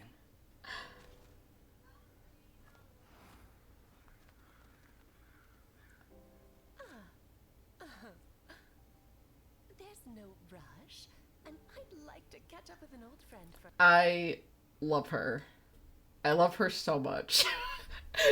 She's peak. I love her so much. I will absolutely have a team of just her, Klee, Albedo. I'm not sure who the fourth person's going to be because I'm not sure yet. Probably Durin. We'll figure that out if that ever happens. I love her. I love her design. I love, like... She just looks so pretty. Like, I like how unique her vision is in comparison to everybody else's. Like, I love the fact that she has little motifs similar to Klee's clothing. Like, she has these little, like, it's kind of like the four-leaf clover type of motif that Klee also has on her uniform. It's so, so cute. I also love these little poofy sleeves. Like, they look like little flowers. Ugh. Also, hold on. The Dodeco. I like how both Klee and Klee's mom, like, both of them have their own little Dodeco versions. Because, like, we do get to see, of course, this little guy in one of the last updates, I think it was, for, like, the Mondstadt, like, what was it called? Archon Quest. And we did get to see the Dodeco because she talked to us through the Dodeco with the little crown on its head. And so cute. So fucking cute. But yeah, her outfit is so good. Like, her witch hat isn't even like a witch hat. It's something completely different. But I fuck with it so heavily. Also, just gonna say this as well. A few days ago, it was Klee's birthday. And I saw the Klee birthday official art that they always release every year for every character's birthday. And it was Klee all tuckered out from her birthday party. And it was so cute. And in the picture, you can see a hand, like somebody's hand, like putting a blanket over Klee because she's all tired. And it was Alice. So Alice came to see her daughter for her birthday this year. And she got her all these presents and whatnot. And it was so wholesome and cute. And I was just like, I'm not ready for whatever Alice brings to the storyline, because I don't know how chaotic Alice is going to be, because she probably is going to be just as chaotic as her daughter is, if not worse. If not worse. Good shit, though. Good shit. I love her, though. I look forward to her. Well, Miss Alice, Also, Albedo being in Nodcry is also really fun. I love her hat. I don't even know what the fuck it is. There's no rush, and I'd like to catch up with an old friend first. Her design is so fun. Young man? Also, Scaramouche is here, which makes perfect sense because Durin is also here. Anyway, let's part ways here. good luck, cosplayers. Honestly, cosplayers, they have it rough enough as it is. Cause like, look at this outfit. Look at this fucking outfit. It looks really cool though. Like, it looks really good. That hat is gonna be awful. That hat is gonna have to be made out of something that I have no capacity to think of what it would be. Also, the wig. You will not catch me cosplaying as Alice in any capacity. I would love to, but boy, do I not have the ability to sew to save my life. I mean, I could hand sew. I just can't sew on the machine. But her outfit is gorgeous, and I would never be able to make this hat thing that's on her head. Yeah, I could never. Anyway, Good shit I though. have an old score of my own to settle. Also, what score does Scaramouche have to settle? With who? We're in Naga. The gang's all here. Really cool though. I do love this art as well. Oh yeah, Varka's back here. Duran's over here, and Effa's here. I forget this child's name. And the other people are right here. I like how they blocked her face with the text. Interesting though. I don't know. But yeah, I really like that one. Also, there's 2 more trailers that I have to watch. There's this one, and then there's... Wait, this is the one I just watched. Actually, there's one more. This is the other one I didn't watch. Or, I didn't watch on here. I did watch this one. This one is... This is another interlude teaser, which... This is so much more lore than some of the other ones. Dottore. What about Dottore? What about him? Who gives a fuck? I don't like that man. But yeah, this one's got a lot of lore in it.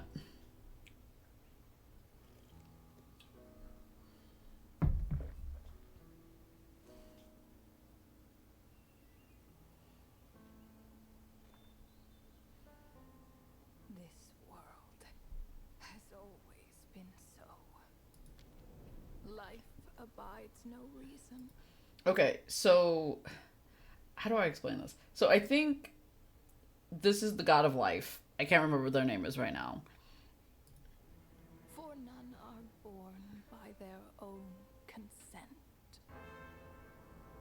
Death abides. The god of death, which we've seen before in Natlan, but we've only seen it by the eyes. But I love whatever this design is. This looks so good. No reason, for it cannot be defied, even by those who see it coming. Time abides no reason. I do love all of these designs are really fun. I'm just gonna say that. Gold, Dottore. I see. For it deprives us all equally, yet brooks not a second to be reclaimed. Nabarus. Abides. Also, unknown god reveal. Apparently the unknown god is the god of space. I love how they just dropped that on us though. Like, real talk. Like, when Juice and I was like watching this, we were like, "What the fuck?" We were like, "Wait, whoa, wait." We had to pause and be like, "Oh my god, that makes so much sense." But what? Asmodee. Oh yeah, yeah. No reason.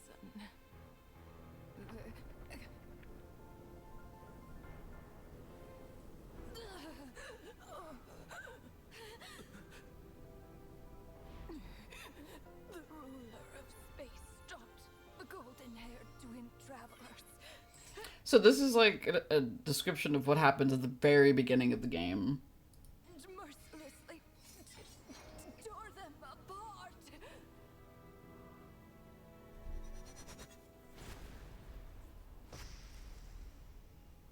The god of death has come. Death approaches. Death approaches. Honestly, really hardcore death though. I'm just gonna really hardcore death right there. That was crazy. Yeah, that happened. Also, I just realized something. Death approaches. No, that's not what I realized. So in the other trailer, in the scene before Alice gets the little note or whatever, there's also a crow there. And in this scene, she, like, the god of death kills a crow. Magpie. Huh? It's a magpie. I'm going to crash out. Shut up. The god of death. I wonder if there's a connection. That's what I'm saying. Like, it's interesting that there was a crow there was a crow here. That crow was a part of an illusion of some sort. It seems. I mean, which I already know that. I've already seen this trailer. Anyway. Look at how cool she looks. Listen, I just want to appreciate the art. The art is, it's so good. It's so good. Look at how cool this is. Also, something else I noticed about this as well, like these things where the eyes are and stuff, like they're like wings. Something interesting about that is that if we think back to Inazuma, I think it's the statue of Raiden Shogun also has like wings like that, and I think it has like eyes in it as well, if I'm not mistaken. Maybe I'm going insane. I'm gonna look this up. I'm gonna Google this real quick. Because maybe I'm just talking out of my ass. Hold on. Not that one. Hold on. It does have wings, and the wings do have eyes. I was right. Yeah, so there's a statue of Raiden Shogun in Inazuma that also has giant wings, and those wings also have eyes, because that's where all the visions were as well. Which is interesting, because what is the connection of that to the God of Death? Because, like, I've never seen that imagery anywhere else in Genshin that I can remember. But that's really interesting, though. I'm just, like, thinking about that. Also, wait, what? Because she killed Cassius. That's why she has it. Like, she brought death upon hundreds. I mean, honestly, she probably did. She definitely killed a bunch of people in Inazuma, but not directly. Indirectly. Anyway, but yeah, that was something I just noticed that. Also, these symbols. These are also the symbols that are on the money, I think, for Teyvat. I think also... Is it also a part of the same symbol that is the symbol for the Fatui? Maybe. It may be the same symbol. Let me see. I think it may have a fourth side on that one.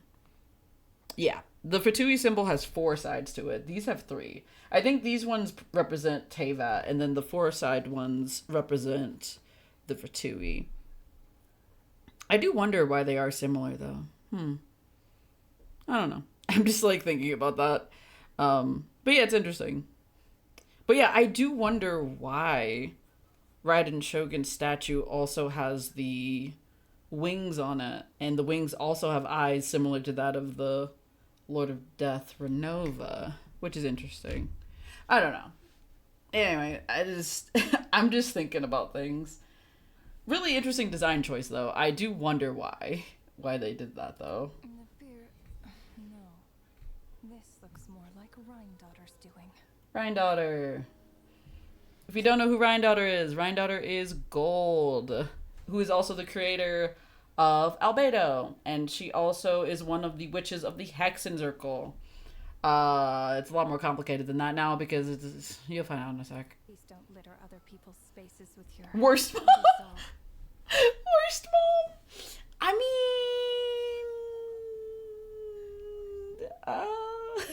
mean, you know what? No, I'll agree. I was gonna say, like, she's not the worst mom, but then I thought about it, because I was like, Raiden Shogun, or specifically A, is slightly worse, but I feel it as if, like, she did create Durin, and then Durin became evil.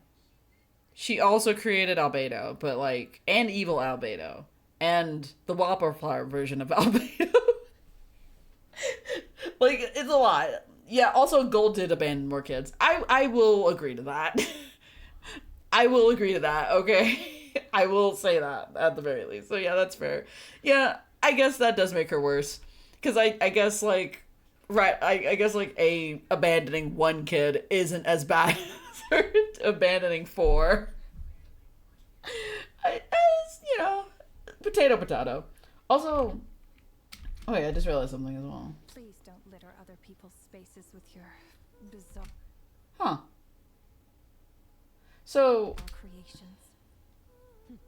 this character... I just realized something in regards to the other trailer. People's spaces with your... Because remember the lady... I don't know her name, because I fucking don't know most people's names. The lady who had like the golden shimmery whatever the fuck, like the wings like pop out of her back. It's kind of similar to this.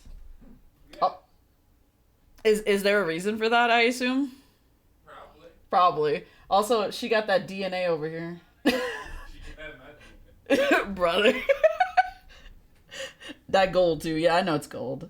Also, you know those reptiles you hate fighting? Yeah, what about them? Wait, did Gold also create? Oh yeah, she did. I forgot about that.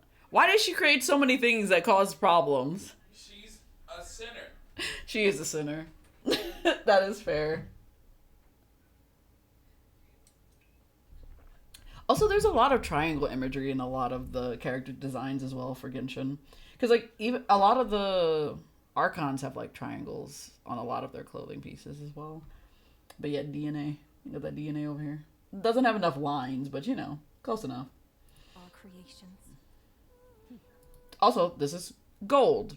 Kind of. Sort of. Kind of complicated. I'm trying to make another kid, you know what I'm saying? But yeah, this is Gold / the ruler of life. She, devoured life. She can devour me. She can devour you, man. She somehow managed to devour life. Don't know how. I don't want to think about it because I love when they said that casually in that quest and they were like, oh yeah, Gold like lately devoured life or whatever the fuck. And I was just like, the fuck do you mean? What? Apparently she's now a goddess something. Anyway, she's one of the 4 like goddesses. Anyway. Goddess? Unsurprisingly. Also, another thing that I noticed is that Unsurprisingly. her why does it do that? Why did you do that? Why did you do that? It's time now, standing. No, it's not. No. I wanted to say something. I don't know if you could see it, but like her little symbol on the back of her hat is similar to the golden isotoma symbol that Albedo has. It's the same little symbol that's on his little elevator thing.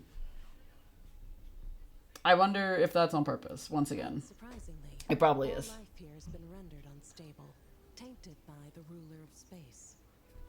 I have seen enough to know that repeating this experiment would be fruitless. It's really cool, though. You seem to wield my power as if it were nothing but a plaything for your amusement. Also, is the orange part like the other lady? Is that the ruler of life? Because her being blonde makes perfect sense. Although merging with you has stripped me of agency, I shall still continue. I do love this. Yeah, so both of them have the same kind of like color scheme. I like that. Anyway, but yeah, they both have this like isotoma thing. Also the DNA in the background. Oh, it makes sense for DNA since she's the god of life. Never mind. That makes perfect sense. Brother. But she can. She can have my DNA, he says for like the 12th time. Anyway, but that's cool. I like that. I assume the golden isotoma thing is also a motif for gold, which makes sense a lot. Yeah, it's cool. To voice my disapproval, Can I have my my dear DNA? Rhine-daughter. Hmm? You have my Can I have my DNA? respect, Nibirius. Nibirius. It's one of the only things that can get under my skin.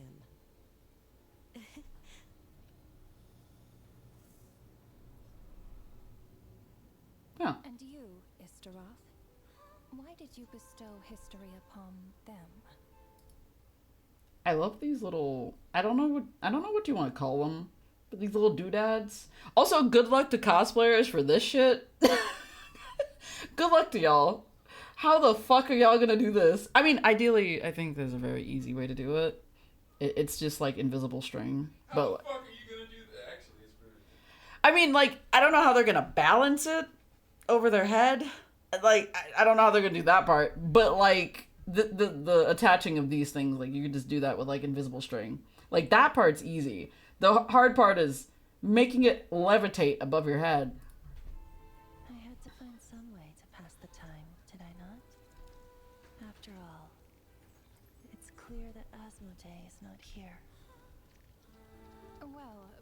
perhaps you could share your input. Today. Also, wait. I wanted to look at more of her outfit. Huh. Trying to look at more of her outfit. Brother. I mean, she has the hips out, but that's not what I'm looking You at. know what I'm saying? Also, she has more little stars in her hair as well. Trying to put some stars in her hair. You know what I'm saying? What are you talking about over there? It's clear that Asmodee is not here. Well, perhaps you could share your input a little earlier next time. But you're right. There's no trace of Asmodee here. Where has she gone? Anyway, it's... Also, I love the different eye shapes for each of the characters. Like, hers is like a flower? I think? Trying to get in her flag. You know what I'm saying? Shut the fuck up. Also, her outfit has an eye on it as well. Love a good eye imagery. I think it's a flower. I'm not sure. Or maybe it's a star. It's I don't time know. to put this space out of its misery.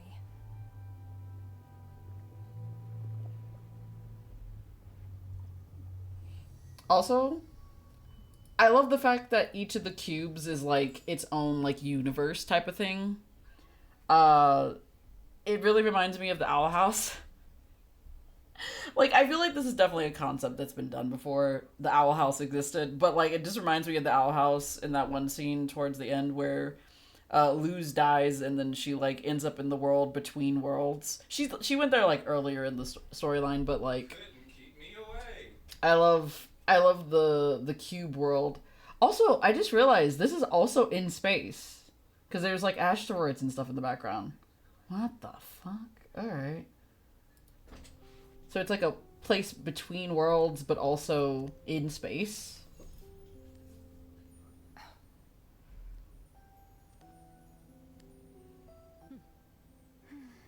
These meetings are just a formality. Does it really matter that only 3 Also, her eyes are normal. What the fuck? I know that sounds weird to say, but like, yeah, her eyes are like just yellow, but like they're not a different symbol or anything, which is interesting because everybody else's eyes have like different things in them. of us are here? Like, honestly, I'm not sure what's in her eyes, but they have two very different symbols in them. Also, the right eye looks like it has like a chromosome in it. That looks so cool. Anyway, One, think that we should find her. Since the heavenly principles cast us as shades, not one of us has ever missed a meeting. What if it is definitely some kind of flower though. finding Also, something else I noticed when I watched this the first time was that look at her hands. She has similar hand discoloration to that of like Arlecchino, where she has like like her hands are like completely black because of a curse. So, I just color mine. brother, shut up. But yeah, her hands are like they have like the same type of discoloration as like the one for like Arlecchino, which is interesting. I want to know what that is, but you know. her would do more harm than good. Now there's an interesting idea. Better than being devoured. Just switched sides. You make it sound... Also, switching sides is also an insane concept because does that mean that like the ruler of space has now gone to be on the side of Celestia? You can rule my space.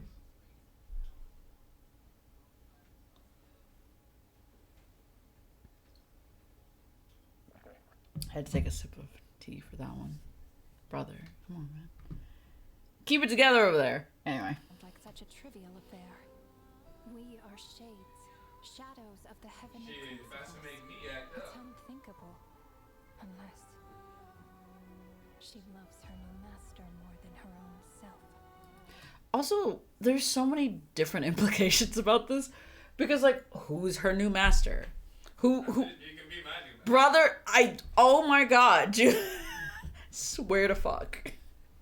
I swear to fuck her. Oh my god. Oh my god. Anyway, but what was I gonna say? I know what I was gonna say. principles. It's unthinkable. So, like, yeah, so she could have changed sides, gone to work with the Heavenly Principles. Also, they are the shades of the Heavenly Principles. So, like, they're, like, the dark sides of the Heavenly Principles. But then that leads to the question of what does that mean in regards to what are the Heavenly Principles, then, if that's the case?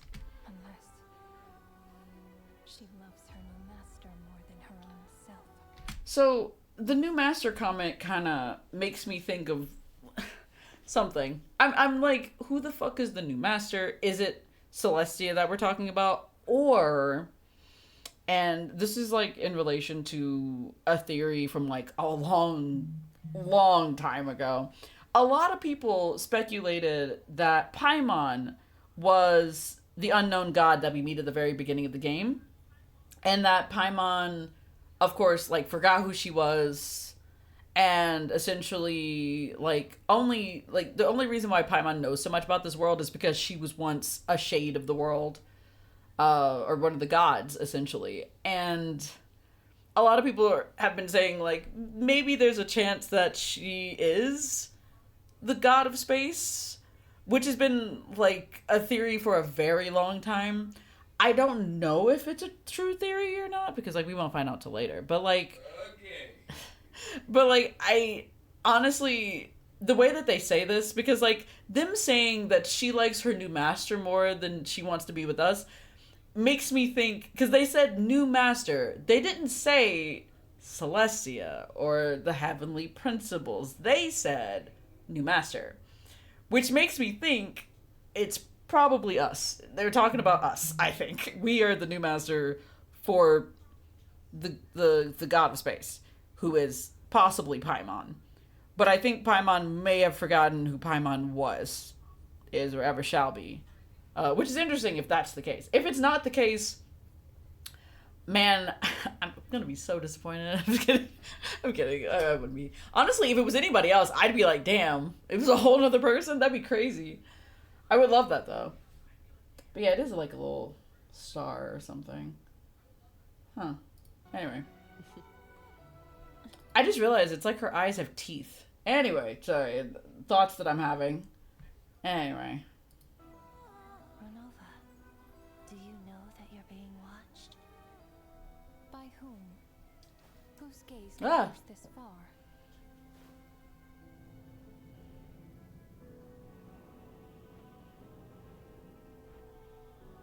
Hey, what up? It's that boy. Like, I haven't seen this man in forever. I haven't seen him in forever. I think his name is Piero, right? Is that right? The leader of the Three Harbingers? Huh? The leader of Fatui is the Saritsa. Well, he's like the strongest of the Fatui, right? He's number one. Right? No, Capitano was number one. Was he? Yeah. Oh, shit. I thought he was number one. My bad. Ah, fuck. He's number, like, 0. Is he? Yeah. Oh. Does that mean he's stronger than number one, or does that matter? Probably. Notice how he's alive and Capitano is not. Notice how he is here and Capitano is not. Jesus Christ. Also, I like the fact that his mask kind of looks similar to that of Capitano's mask. Anyway. Also, this man's from Kyneria, which we already knew that. But anyway, also, is it just normal for people from Kyneria to wear these big, fluffy, like, type of coats? Because, like, I can name at least 3 people who have similar... Actually, I can name 4 people who have that. Why is that a norm? You okay there? Also, that man's pissed. I meant to say that. Like, man's pissed. I don't know why he's looking at the god of death like that, but damn, he is pissed. Also... What happened to Capitano? Oh, yeah, that's true. Capitano did die because of Renova. That is fair. That is fair. I can't be mad at that, then. He's like, fuck you, death. Understandable, though. He's like, you killed one of my boys. Also, I like how his eyes are like a two-tone color. It's like pink. It's like purpley and blue. And then it has like the blue middle part similar to that, like with the triangle shape of Kynria. Wait, why is there so much? There, or not triangle. What am I saying? Star. There's so many star-shaped related things. The eyes of the people from Kynria have stars in their eyes. The people, like, all of the gods have, like, stars on their clothing. Why? Why is there so many stars?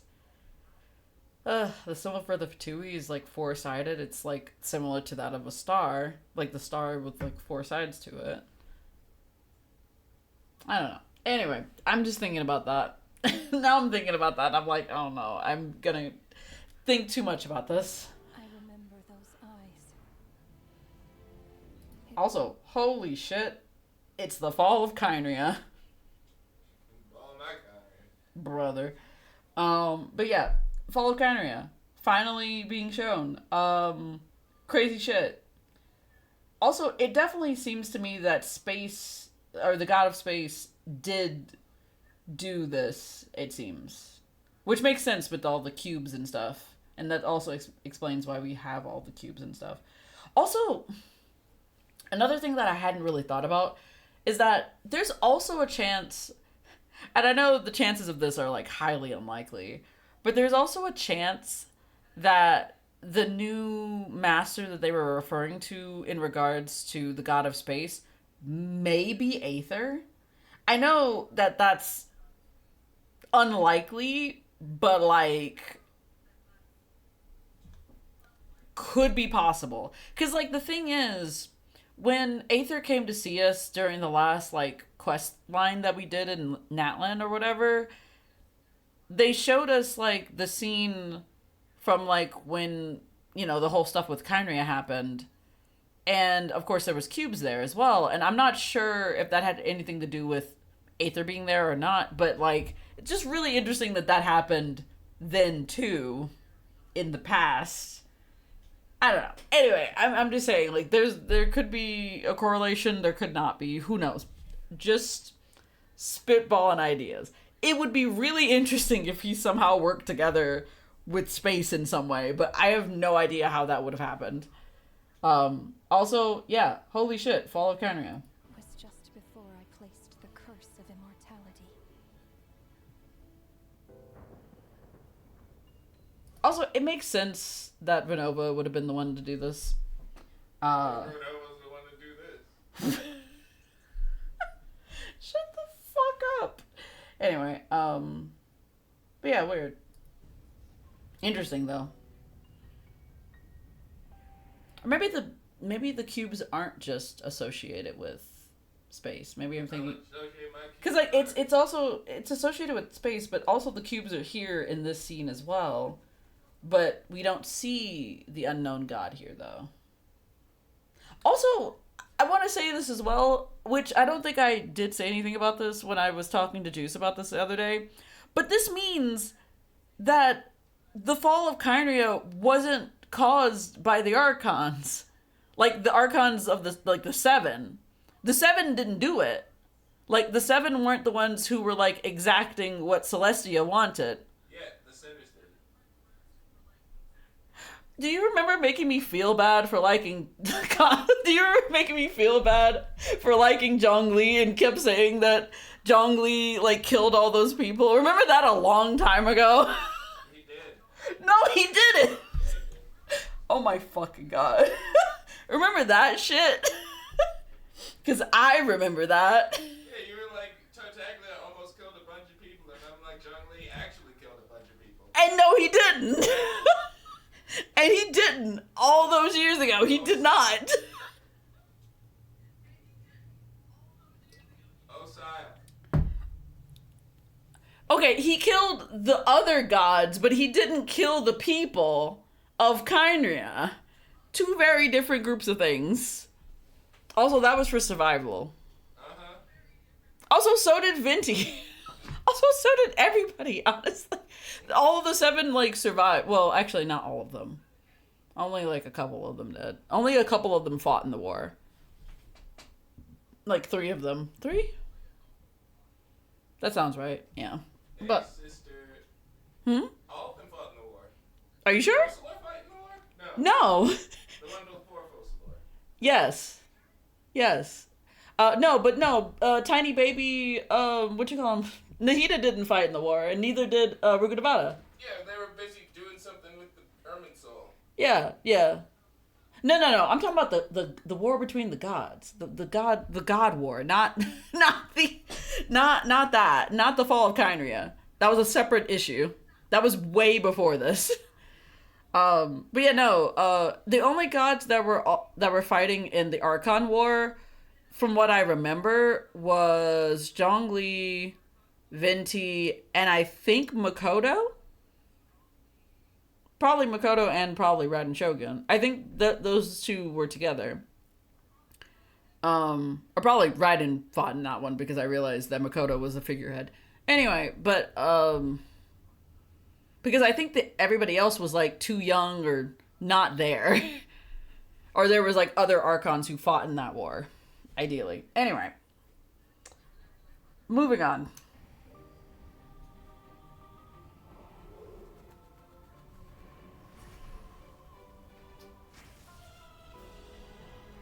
Also, it's kind of insane that death can curse you with immortality. I just wanted to say that. I mean, like, how is that possible?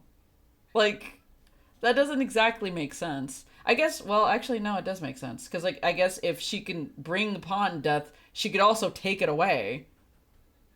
I don't fucking know. Anyway.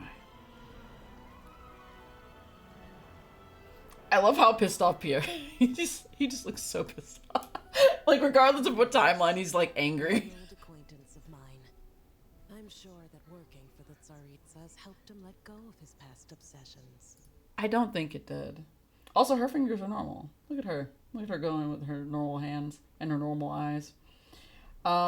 Still has a bunch of stars, though. Very, very much so stars. Interesting. Interesting. Anyway, sorry. Looking at way too many details. Also, the gang. Gang. Anyway. The Cryo Archon.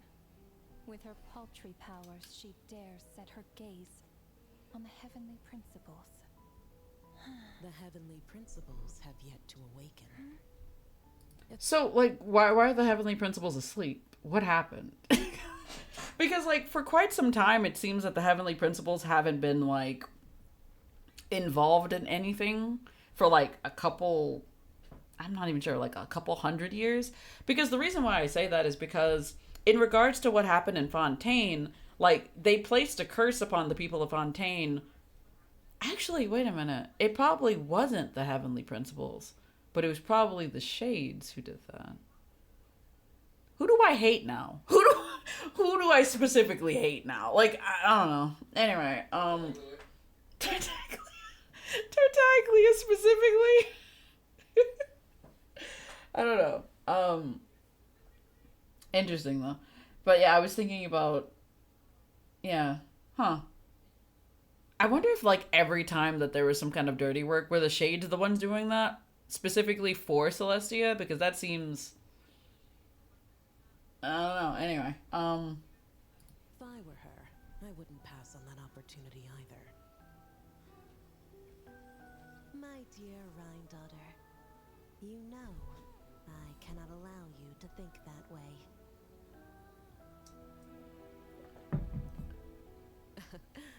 It was purely hypothetical, Nibirius. For lack of a direct order, I say it's time we intervened.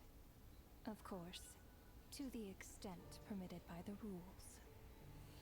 also, so I assume Celestia created the rules, whatever the rules are, because we don't really know what they are yet. But why do they have to abide by the rules? Like, because if they're all sinners, why does it matter? Like, because, like, real talk, if Celestia is taking a big nap right now, if they're taking a big snooze, why do we care? Like, why do we care what happens in the world of Teyvat, or what's going on in the world of Teyvat, in the general sense? Like, who cares? Why? Why does it matter? But yeah, it seems to me that, like, Celestia hasn't been doing shit for a while, in the world of Teyvat, like a couple hundred years, because like, I feel like the last thing that we remember, like, I remember them doing was, like, cursing the people of Fontaine. And that was probably a couple hundred years ago. Because it wasn't any time recently. Because it was definitely after the fall of Kynea. But, I'm trying to remember. But was it during the current Archon's reign, or was it after? It was definitely before the current Archon's reign. So it was way before now, actually, now that I think about it. So it was probably way before the fall of Kynea. Timeline is timelining in my brain. Anyway.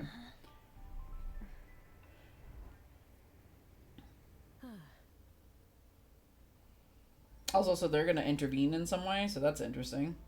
What's up, guy? They'd like to intervene in Earth. Gaze of the gods has always been considered. The gaze of the gods. Anyway, moving on. Also, whatever this is, pretty sick. I love how, like, throughout the entire, like, game for Genshin, we've known that, Shinesnaya was gonna be super, like, what's the word I'm looking for? I was gonna say, like, technologically advanced. And I kind of love the fact that they are even farther beyond what we initially assumed. Because, like, yeah, this is some, like, futuristic shit, but it's, like, futuristic mixed together with, like old technology. It looks really cool, though. I have no idea what the fuck I'm looking at, but, like, looks super cool. Yeah, it's, like, a interesting mix. Anyway, I'm just, like, thinking about that. Anyway. A blessing. Hence the origin and meaning of visions. Wait. The origin always been considered a. The gaze of the gods has always been considered a blessing.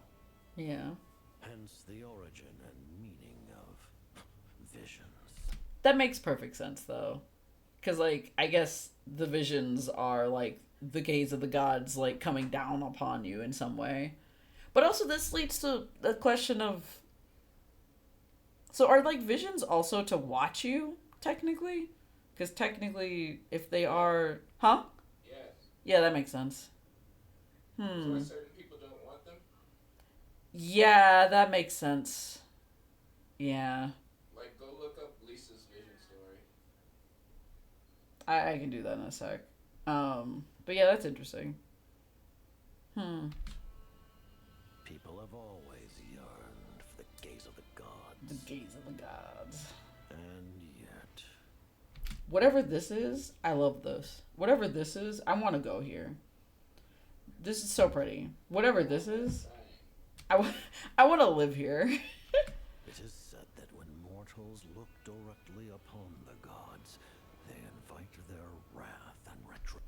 That sounds about right to me. Like, you look at the gods are like, he looked at me wrong, and then he's pissed. I feel like that's accurate. I feel like that's correct. I feel like that's correct. And what up? Also, whatever this tree is, it kind of reminds me of Irminsul, but it also reminds me of something else that I'm not remembering. Like, I think it's something in relation to Fontaine, and I can't remember what it is, but it reminds me of something that I can't put my finger on. Lives will be lost. A nation brought to ruin. Also, I like how this is like a big scrapyard of, like, robot bits. Like, there's, like, pieces of robots that are, like, massive in size, just kind of in the background. Ugh, it looks so cool. Anyway. So be it. It has nothing. This looks like a scene out of Guardians of the Galaxy. Anyway. I have not endured before. I already know the price of gazing upon the gods. So tell me, what is the price of killing a god? I love how this man is just like, yes, I wish to kill a god. As if that's just something, well, I guess never mind. I was gonna talk mad shit and be like, yeah, you can't do that. And then I immediately remembered Ryan Daughter. I mean, technically, she didn't kill the god. She just ate her. She just, like, devoured her or whatever. You can devour me. How? I just want to say how. Because, like, how the fuck? I don't know. The visuals that I'm thinking of. Rolled up with like a knife and a fork, and a napkin in her shirt. She just, like, ate her piece by piece. Like, no. And she let it No. She just, like... they were like, "Where's the shade of life?" And she, like, with a mysteriously nefarious shape. Shaped, like, imprinted her stomach. No. That is not how that works. I don't know. I don't know about that one. I don't know. The Just thinking about god that. stays silent, as if the thought had never once crossed his mind. That's a fair point, though. Like, I don't think the gods ever thought about being devoured by humans in any capacity, which is interesting. Just saying. Like, if that's a possibility, that's really interesting. Also, I like how normal the people in, Shinazunaya look. Like, these are some of the most normal looking ass clothes pieces. Like, they all look so normal. And then there's Piera. Like, look at how fancy his outfit is. I know he's one of the Fatui Harbingers, but, like, this may be a poorer area or something. That could be the case. Anyway. All those who dare not look up to the heavens, Her Majesty the Tsaritsa says this. Behold. Even the gods have their limits. Yeah, I am looking forward to whatever the fuck's gonna happen with this. Also, there's more, but like, I'm looking forward to what this all means later down the line. Big mech suits and whatnot. Inspection over. Return to your posts. Make sure the Frost Moon Scions don't. I love how. Hold on, I'm just gonna say this. I like how they have on these helmets that also have a light in them. That like, like, why does it just have a light to make it look cool? Because like, I don't think there's any other purpose for it. Also, these are like giant wrenches. Like, what are these? These are not weapons. These are giant wrenches. Your posts. Make sure the Frost Moon Scions. Also, her outfit also lights up only for her eyes, this part of her hat, and her shoulder things. Weird, but alright. Don't pose a threat. Per the Pale Star Edict, we are to retrieve the damselette from Nod Cry, whatever it takes. So, why is she in Nod Cry? Because, like, also, why does it matter if she's in Nod Cry? The fuck's happening? Also, huh.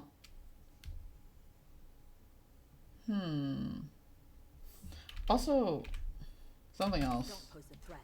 I noticed. Per the Pale Star. Also, the flowers are different in this one. Because in the other trailer with her, the flowers were very blue. Now they're white. She's also like glitching out of reality, which is interesting. And I don't understand why, but okay. Edict, we are to retrieve the damselette from Nod Cry, whatever it takes.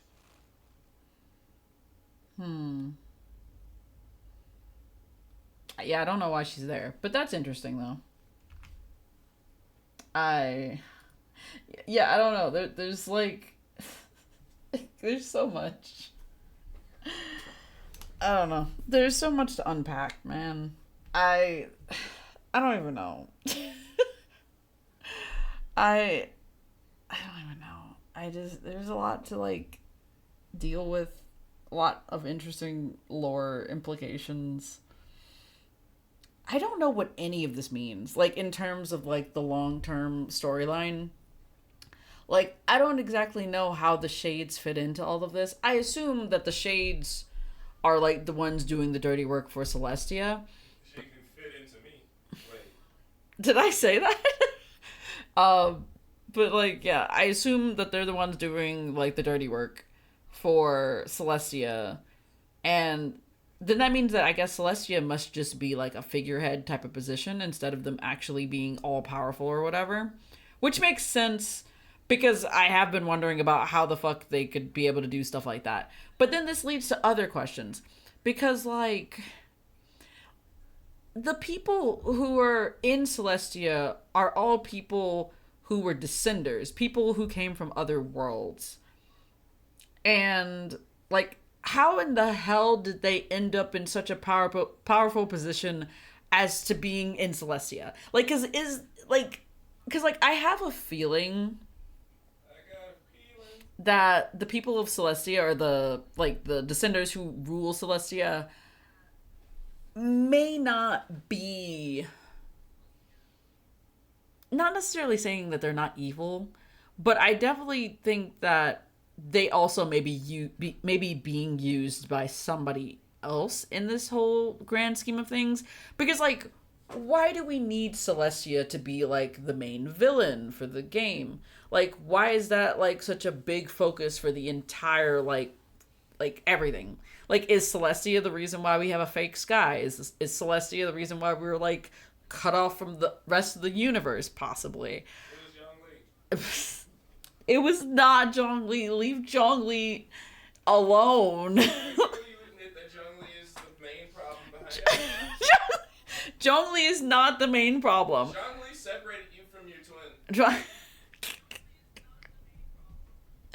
Maybe at some point we'll find out. Honestly, you know what? I do hope that we do find out more about what happened in terms of, like, Zhongli's involvement in what happened with the fall of Khaenri'ah, because, like, homeboy signed an NDA and he can't fucking talk about it. But, like, maybe at some point we could find a way to be able to see what happened. Like, can we use the power of Yumi Mizuki to, like, go into his memories or some shit? Like, is that a possibility? What? Full Steven Universe? yeah. Just pull a Steven Universe and just go into his mind. Watch those memories. That's what I want. That's what I want at this point. But yeah, I'm just like... Also, I'm gonna turn this off and then I'll play music while I do that. But, like, yeah, I'm just, like, thinking about it and I'm like... Yeah, that's kind of what I want. I want something like that. Also, like... I also would like to know more about the Archon War. I just really want to know more about the Archon War, just in the general sense. Because, like, what was the reasoning for, like, behind the Archon War? Was it just to dwindle the numbers of the Archons so that they wouldn't have more numbers to, like, beat up, like, Celestia or some shit? Or was it more complicated than that? Like, was it something else entirely? I don't fucking know. Anyway. But yeah, I was just thinking about that. I really want to know. But maybe we'll find out one day. Not today, though. Not today at all. But yeah, honestly, I think I've yapped enough. I've yapped for like a solid 4 hours. I'm very tired and whatnot. That's where I'm at. I don't know. I don't think I have anything else to yap about. Brother. But it's been fun. I hope you've enjoyed my silly little yap sesh about bullshit. What? But yeah, I talked a lot about a lot of things, and I am very tired, and I should probably go to sleep so I can do more things tomorrow. Also, I didn't make a stream schedule this week, but I will stream again Saturday, around 8. I didn't make a stream schedule because Canva was being dumb, and it wouldn't let me log into my account. And so, I don't know what's happening, but it's not letting me log into my account to make a stream schedule. So, I'll try it again later, tomorrow probably. But it is broke. It is borked currently. And but yeah, I will stream Saturday because the summer event for Genshin is finally here. All I know about it is that Benny's in it. We got Benny Boy Natlin, something I never thought would ever happen. Even though he's from Natlin? Even though he's from Natlin, yeah. Pyro Archon? He's the Pyro Archon. Yeah. I remember that. I remember when that happened. But yeah, I do look forward to seeing what the summer event this time around is about. Because, like, we're definitely going to get some more lore about Bennett, which I'm actually excited about because, yeah, what happened to that boy? Like, what the fuck happened? Because we're his parents. What happened to them? But yeah, hopefully we get more of that, and we get to see other characters from Natlin again, so that's always fun. And probably we're gonna get some lore drops of some sort, not just about Bennett, but just in general, because there's always some kind of lore in summer events. So I'll do Genshin stream Saturday so I can start the summer event, because I don't know how long it's gonna be, and also if I can like go explore as well. So I will do that on Sunday. Huh? What did you say to me? Okay. He's saying random things at me. He's yelling at me. I don't understand. But yeah, I'm gonna go see if there's anybody available to do a little raidy raid with. And yeah, give me one sec. Let's see.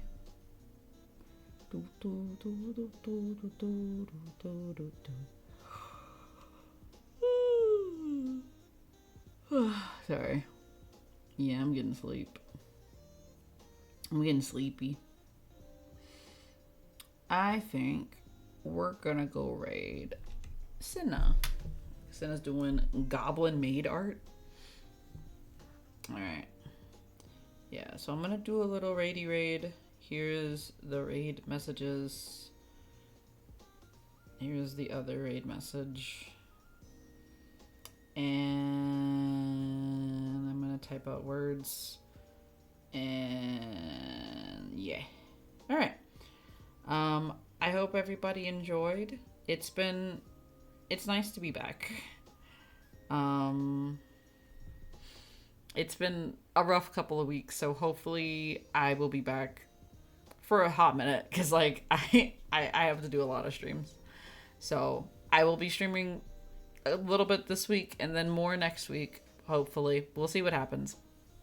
I'll put up my stream schedule Sunday maybe, Saturday maybe, depending. I'm so tired of these bugs. I've had 3 different bugs try to come up in here today. Spiders are bugs. Spider, another like gnat, several gnats, and whatever this bug is on the ceiling. Anyway, he's just buzzing around. I don't like him. Anyway, so I hope I'll see you guys on Saturday. I'm crashing out. It's fine. I'm leaving. All right, go say hi to Senna. And but yeah, I will see you guys next time. Good night. I'll see you next time. Bye, everybody. Good night.